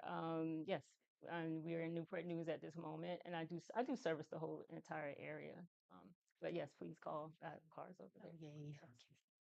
Yes, sir. Come on, friend. Okay, because I keep asking questions. I'm sorry. Listen, so I made that thing about the pies and stuff. And as a person who is active, lots of water drinking, addicted to sugar, help you girl out. What's the question? What's the question? How do I not crave it? Okay, Okay. I make the pies, the cinnamon rolls, all that stuff Yeah, as it's so part of. beautiful. Gotta Yeah, taste it. it's I so gotta good. taste it. Right, yeah. How do I get myself up? Because, like Yeah. I'm eating raw, fresh. Mm-hmm. I do water. I don't drink sodas. I know it's the sugar. It be calling me. Sometimes I get up at midnight to bake. It's all The the bake series though, is so bad. you should just like sell them and just get rid of them. But No, how do so how do you help with cravings? That's what you're asking me? Yeah, because I eat. I found that I eat too. I eat too. I'm a foodie. I love to eat. Um, so what I found that people who crave sugar sometimes are magnesium deficient. So that may be something that needs to be addressed. And then hormonally, like you said, Minnie was getting you. I feel you. She be on me too, right? I'm surprised I haven't had a hot flash while we're talking, but um, hormonally, if you're struggling in those areas, that can be an issue too. So you need some balance, as Regina talked about, balancing your minerals would be helpful. Yeah. Mhm. You mentioned your med spa, so I was wondering what happens in there. Yeah, so my partner Sheree and I, we have, it's called Moselle Medi Spa. It's inside of my suite, but we do IV hydration in there. We do hair, so our PRP for hair restoration. We do Botox and fillers. I got a funny story about Botox. I can tell y'all if y'all want me to. But okay, okay. So our Botox was about to expire, and she was like, "Would you want to try it?" I was like, "Yeah, let me try it." So we did like right, it's gone right here, right? And I was like, "Okay." So it took a couple of weeks to work. I started noticing. But then, as it was working, I was eating one day and I could not move my top lip. And I kept having to like adjust my face to put my as I was eating. And I was like, Shrek, you didn't tell me that my lip would go numb. She said, oh yeah, girl, that happens sometimes. I was like, oh my God. All right. But yeah. But it went away. Because Botox wears off in like 3 months. But that line was gone though. I was like, oh yeah, that's nice. But I had to be real conscious when I was eating. Put my lip down. Yeah. So I kind of, and I didn't do like super much research on it, but I heard that sometimes like ex-athletes will end up with autoimmune disease. And they were saying like because of all the stress that athletes go Yeah. through, and then you kind of stop working out and it kind of catches up to you. How would you avoid that? And I know you do functional medicine, so I guess when you meet a new patient and you do the blood test, do you kind of go deep into like you test the hormones and do you do all of that at once, or do you kind of Mhm. do your baseline assessment and then say, okay, maybe we should try this, or do you just kind of do everything So, in the once? I always ask the patient when their last physical was panel. And then anything extra is based on what the patient needs. So every patient doesn't get a hormone panel unless you need it. But with stress with athletes and autoimmune disease, um, that's a good one. So autoimmune disease is usually that's your body attacking itself in some type of way, right? Um, and I found a lot of times that comes from gut issues. Um, so get used to eating a particular way or all the stress that you endure. And so your body is fighting itself in some particular arena. Um, a lot of the autoimmune disease I've treated has been as first treating a person's gut health. So that may be the first way to be preventative is to get your gut health in order. Yeah, if most likely people do have a gut issue. Most people do. Yeah. Yeah. Hi. There's a lot of information, I guess, and movement in the government about estrogen now. Mm. What are your thoughts on adding estrogen during perimenopause, menopause? Is it, because they're removing the black box label warning from it now. Mm-hmm. But I'm such a conspiracy theorist that I'm like, okay, are they trying to kill us or are they trying to help us? I'm gonna be transparent. I Yes, am on ma'am. estrogen Okay. because I tried everything else. Yes. I had a hysterectomy Mm-hmm. um in my early 40s, and then yeah, it just started going downhill after that. And so I tried the black cohosh. I tried all of the essential fatty acids. I tried all the supplements I could, and it was not enough. And yeah, so I went to my doctor and I was like, "Look, lady, Yeah. I'm not functioning. I'm not sleeping. My hair is getting thin. My edge is getting thin. This is not right, you know." And so right, Yes, right, I we need do. my edges. Yes, we do. So started taking estrogen. Um, and if you have a uterus, still you need a balance between progesterone and estrogen. Mhm. So that's something you would talk about with your Mhm. practitioner. But um, it's been a lifesaver for me.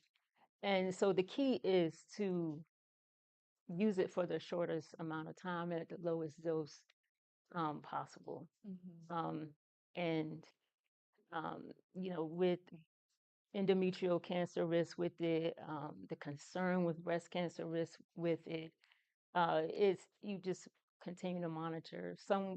A lot of cancer is not just from uh, your genetics, but epigenetics. So you got environmental factors that play a part in what turns your genes on and off, what turns bad things on and off. So you gotta work from a holistic approach with it. What's your diet like? What's your stress level like? What's your exercise like? And that's how I take it. Thank you. Since Shanita brought up the conspiracy theory, Yeah. What's your opinion on the COVID vaccines? I know I put you on the Why spot. you do that to me on camera? Yeah. If you don't want to, it's No, okay. no, no. My personal opinion. Well, okay, when the vaccine first came out, I would not take it. I didn't take it. Mm, Because I just didn't like how fast and how I just didn't trust it. yeah. And then they made us get it Right. for work. And then I have a 70 something year old mom that I care for, and I was like, I'm in healthcare. So I was like, if I put her in the hospital, that would just, do me in. So I got the vaccine. Now, what I tell patients is trust your spirit. That's what I tell them, honestly. I got patients who get the vaccine every year. Okay, right? I got some that will not go near it with a 10-foot pole. Okay.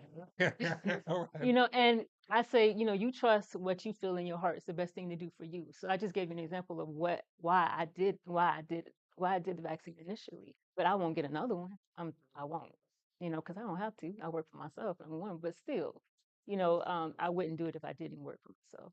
So, um, do I believe in that it helps with the long-term complications of COVID? It may. Man, I don't know. To be honest, it may help with long COVID, but I see people who have had the vaccine 2 weeks later they turn around and they got COVID, and now they also got long-term complications. So I've seen all spectrums of it. So I really don't have a good answer. Okay.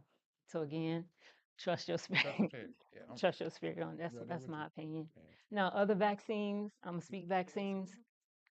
Um, I don't know if you all have ever seen somebody with polio. Have you ever seen somebody who's had polio? Because it was eradicated almost, right? And President Roosevelt had polio.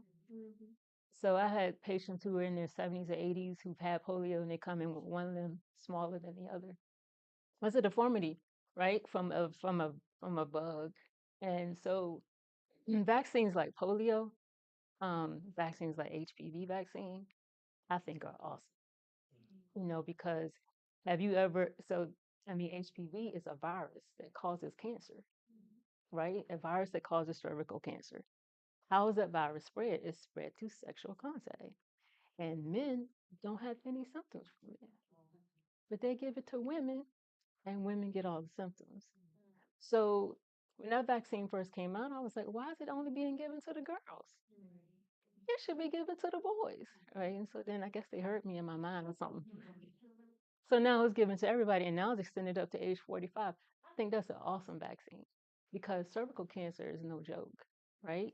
Um, you ever had LEEP procedures? Women who get LEEP procedures, they get their cervix shaved off, and it starts young, and then women can't hold babies because their cervix is so weak because it's been chopped down, right? Like, so some vaccines I'm all for, but some vaccines I'm like, so yeah, go with your spirit. That's what I say. But yeah. So my question is, because I've been crying all day, okay? She has helped me so much, and what I love the most about her is that when she says 30 minutes, she's so telling the truth. 15 minutes, how much can you diagnose, listen to, and create a regimen with, and be able to help me with how I'm feeling on the inside about the information that you're coming to bring to me, and help the anxiety that I came in here with, and then listen to you tell me more bad news in 15 minutes. So that time that you get with her from personal experience, it just means so much to be heard. It means so much to be considered. It means so much to know that someone is actually listening to you and allowing you to advocate for yourself. Because although I say I give her a hard time, it's literally me advocating for the type of care that I want, what I don't want, what I expect out of the people that she has to refer me to, even though I'm a little begrudging. I don't be wanting to. But I ask her, if you send me to this person, can they be this, this, this, this, this, this, this? And she will put me exactly with that person. She has not failed me yet. And I've had a lot of different diagnoses. And so I I urge you to take better care of yourself and with someone who actually cares about you. Because between Dr. Dowling, Regina, and Tiffany from earlier, I'm gonna be damn near perfect by the time. Listen, I'm so serious. Like everyone who has been one of my closest friends or my clients, you know how much my health, my wellness means to me. And I do not play about the people, my community and the resources that I have, and definitely not with myself. And so I literally, it was so serious when I said, I am bringing my community to you guys to share them with you. It's so imperative for me to make sure that everyone knows who everyone here is because you need them in some form or fashion. You need them. Even if it's something that you might not need right now, now you have so many gems. There's no way you came here and you're going to leave here the same person. I know all of them personally, and I'm still not leaving here the same person that walked through here. And so, if anyone else does not have any questions, that will, you have a go. Oh, yes. Okay, can you take the, thank you. You guys, give a hand to my moderator. I just I just want to know what your thoughts are about the weight loss drugs that everybody's talking about. Ozempic, all of those. I don't know what you asked that Yeah. question for. That's a whole nother hour's worth of conversation. Uh, um, okay. I'm gonna tell y'all like I tell my patients. Um, the GLPs are they they work they are bad on your gut. I'm gonna just say that. It's not good for your gut. Anytime you slow your gut down to where you're not pooping or you're pooping too much or you have stomach pain when you take something and food sits in your stomach for days, that is not healthy. It's just a place, a nidus for bad things to grow and bad things to happen, causing more inflammation and other things. So this is what I tell my patients when they come to me and ask me about it. In my Medi Spa, we do weight loss. We do the semaglutide, and I damn near talk a person out of it. Okay, and they're like, "You're supposed to be active." I'm like, "Well, I'm gonna tell you what it is." Okay, now does it work? Yes, it works. And when you stop it, your weight comes back. Okay. Now you're supposed to wean off of it.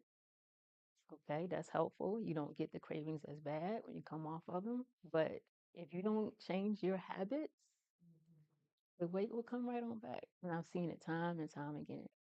So um, they're thought to cause uh, thyroid cancer, medullary thyroid cancer, and it can also affect, has some effect on the eyes. So anybody who has issues in those areas, I really caution them not to use it. Um, but yes, it works. So if you can deal with the side effect, I mean, So many people are on it, like around these shows. it's okay. Like it's gonna work. It's gonna work for you. But you know, the side effects of it. So I always like for patients who are on it in my office, I always have a whole list of like supplements that I put them on too to help with countering those side effects. So something like hydrochloric acid to help them break down that food in their stomach so that they can pass it. I put them on magnesium complex to help with their gut motility. I put them on fatty acids to help with decreasing inflammation and a probiotic. And they do pretty good with that. But most of the time when you stop it, the weight just comes right back. So that's the truth about it. All right. We won't even talk about what it does to your hair. Okay. Probably because you're not absorbing your nutrients the way you need to. What I've noticed is that so many their hair starts to fall out, fall out, fall out, fall out, and topically it's a couple trinkets we could do, but you have to rid your body of all of it before they'll even work. Mm. Is that slowing down your detox pathways as well? I think so. Yeah. Yeah. Appreciate it, Mr. Bot. Appreciate that. I two questions, and I want to big you up. I see. My first question would be: have you heard about the what is it, the lettuce vaccine bill? Lettuce Vaccine vaccine bill? bill? Yeah. No. No. There's a senator that got it approved based out of Tennessee, and it's to, I guess this is like a sample phase, right? To try it out, but to put vaccines inside of our foods. Oh yeah, Um, I heard about that. you heard about that? I did. I heard about Yeah, that. Success can't do that. yeah. That's why we gotta So, get with her. so it's gonna be a Going on that. let's do it. Genetic, all right. Right. Yeah. So it's supposed to be section off where it's gonna be labeled and have its own area where you can buy your pharmaceutical lab tested food products. Mm. Um, so I want to ask you if you know about that. I heard something on along. I just didn't know the name of the bill, Yeah. and I don't know the details of it. Yeah, it's a bad idea. Yeah. So Yeah. I'm a conspiracy theorist too, so I'm right there with you. Um, and then I guess my second question would be, I'm big on literature. So do you have any literature that you can share with us in regards to the sugars, the any books that you recommend? Hmm. You know, I love Joe Furman. He wrote a book called Eat to Live. I recommend that all the time to my patients. He also has a book on longevity. So I like him. Um, who else? Uh, see, this menopause brain. Sorry. Yeah, but I love Joe. Joe's a good start. You Yeah. said Joe Furman? Yeah, Joe Furman. I love him. Okay. What you think about Joe? Yeah. What else do you recommend? Books. Yeah. Um, there's a book. I'm not gonna remember the author's name, but it's Your Body Already Knows. Hmm. So it's Ayurvedic rhythms of Hmm. it's Ayurvedic rhythms of the day, but Hmm. just those small daily routines that we can do, the small things we can ingest, the small practices we can do to sort of keep our body in alignment with the natural rhythms of the day. And Hmm. in Ayurveda, that's how one of the ways that we keep ourselves healthy. Hmm.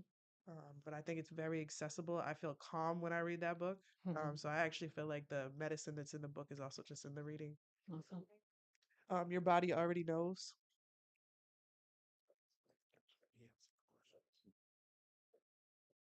Let's see.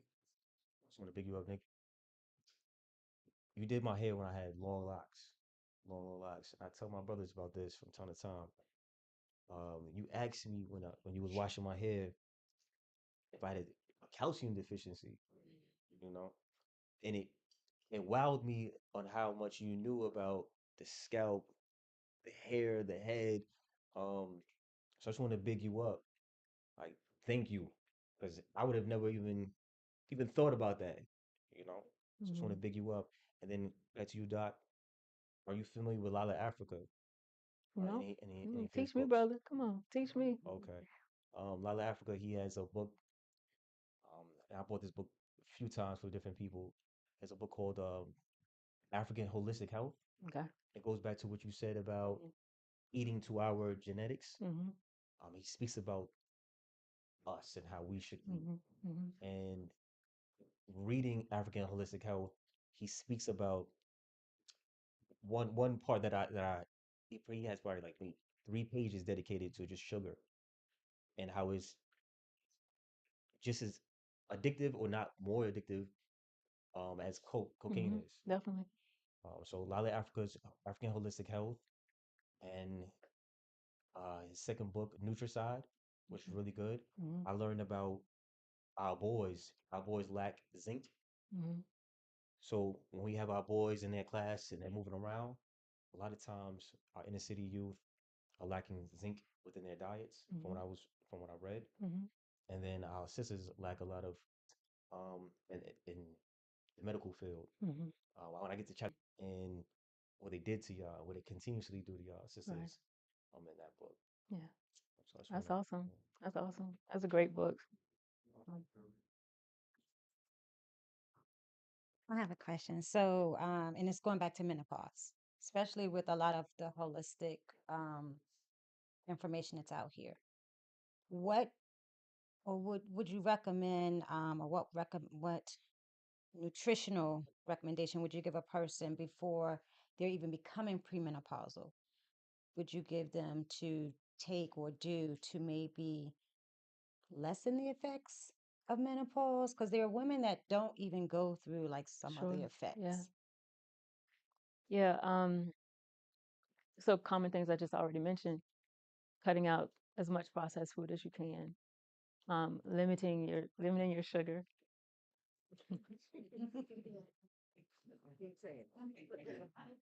Cutting back on your caffeine. Um, and then making sure that you're intaking a balanced diet, right? So your fats that you eat, and so sources of fats, healthy fats. I'm gonna say healthy fats would be your fatty fish, your salmon, your mackerel, those types of fish, your avocado, your whole eggs, your fattier parts of your meats, your nuts, your seeds, your whole grains. Those have good omegas in them. So again, omegas or fats make up help you make your hormones, right? And they help you to repair and decrease inflammation. So if you have an abundance of those hormones already, if you have an abundance of those building blocks already, then I would believe that um, your segue to menopause wouldn't be as rough, right? And then managing stress. Stress management is so important. So we've been bombarded just all day, every day with different forms of stress. And we don't take the time to, a lot of us aren't managing that well. So teaching a younger person how to manage their stress better would be ideal before they hit, that perimenopausal time. So get your sleep. That's stress management. My daddy used to say the one thing I remember my dad telling me. He said, "Girl, get your beauty rest." Right? I didn't know what that meant till I was in my 20s and I was out partying all the time and I started looking at myself in the mirror and I was like, "Oh, girl, you don't look good." Right? But when I would get 10 hours of sleep, I was like, "Girl, you fine." Right? You look fine. So I understood what he meant, but sleep is so important at for restoration, right? So that you not only look good, but you allowing your body to grow, you're allowing your body to repair, you're allowing your body to heal, you're allowing your body to reset. And we don't learn those things young. We just go, go, go, go, go, go, go until we get worn out, right? So teaching our pre-menopausal women to do those things. Take time for yourself, right? Learn how to sit down.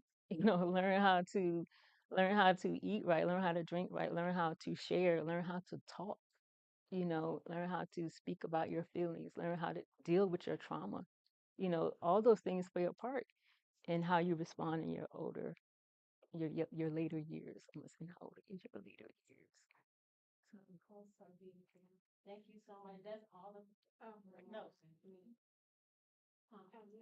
Well, that's such we can take your one last question and then we'll close out.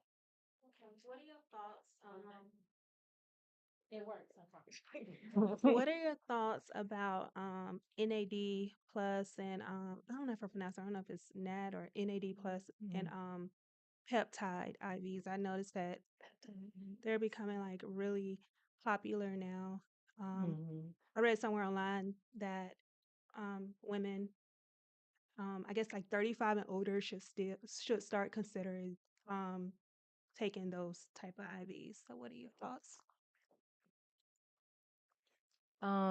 So those NAD works with the antioxidants. Those helps to decrease the inflammation and helps as an antioxidant. It helps with repair of the body.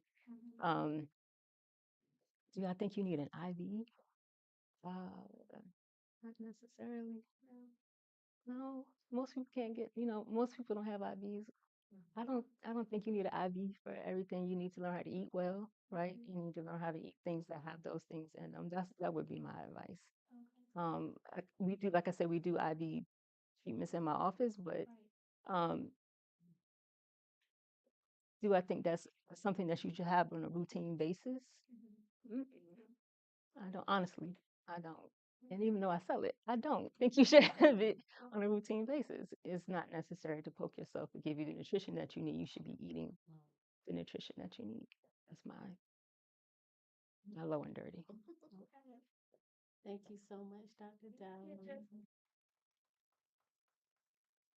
Thank you all. I'm gonna have Kyra come up. We're about to close down everything. I'm just gonna say that I am just so thrilled at the fact that we still have a full room at the very end of the conference. And I'm just gonna say it again for the people in the back. I'm thrilled that we still have a full room. It's almost like we had a shift change, right? So some of the people who weren't here for the beginning came for the end, and the people from the beginning they left, and now the people at the end they got the rest of the goodness. So I'm thankful for that. I just want to definitely make sure that I express my gratitude for you guys in that space. So thank you so much. Okay. I'm gonna close out, and I just want to just give a honestly just a celebratory little speech for Nikki. Just putting all of this together and just what we're like working towards and her vision and like the distinct image is going to be a great school. I can't wait for the launch of it. I just want to just tell you thank you for allowing us to come into your sacred space and giving us a platform to talk about our passions with everyone. And I think the audience for being so warm and so comforting. I have been nervous all day, but everyone has made me feel so just welcoming, and even the vendors. Like, just thank you everyone for coming out to support us today. Mainly Nikki, the doctor, Regina, Crystal, Tiff, David, everyone, just everyone. Just Devin. thank you. And just Devin, I'm sorry. Sorry. Just a big thank you to Nikki, honestly. So if everyone could give her a freaking big round. Thank you. Thank you. Yay. And that is going to include Empowering Beauty, Elevating Wellness Micro Conference. We did it. Thank you so, so much. Please make sure that you follow my social media platforms because we will be announcing more. We have another micro conference. It will be Clean Beauty in the spring 2026. So make sure that you're following us. I have a plethora of things up my sleeve. So if you want to be able to be part of it, follow the journey, help me. I'm taking all help. Okay. So thank you guys so, so much. Say what? Hey neighbor. That's her social media. So she does that for her social media. You guys make sure that you connect with someone. Follow the people who are in this room. There is never a room that I'm part of that is not $1 billion room. Did you hear what I said? Okay. And so make sure that whatever you do that you leave here with something that's going to be beneficial for you, something that can feed your spirit, feed your soul in some capacity. Okay, thank you so much for my vendors. I do have something for you as well, so please make sure that you stay behind. And thank you guys coming from North Carolina. I'm very thankful, so thank you guys. Have a good and safe evening. All right.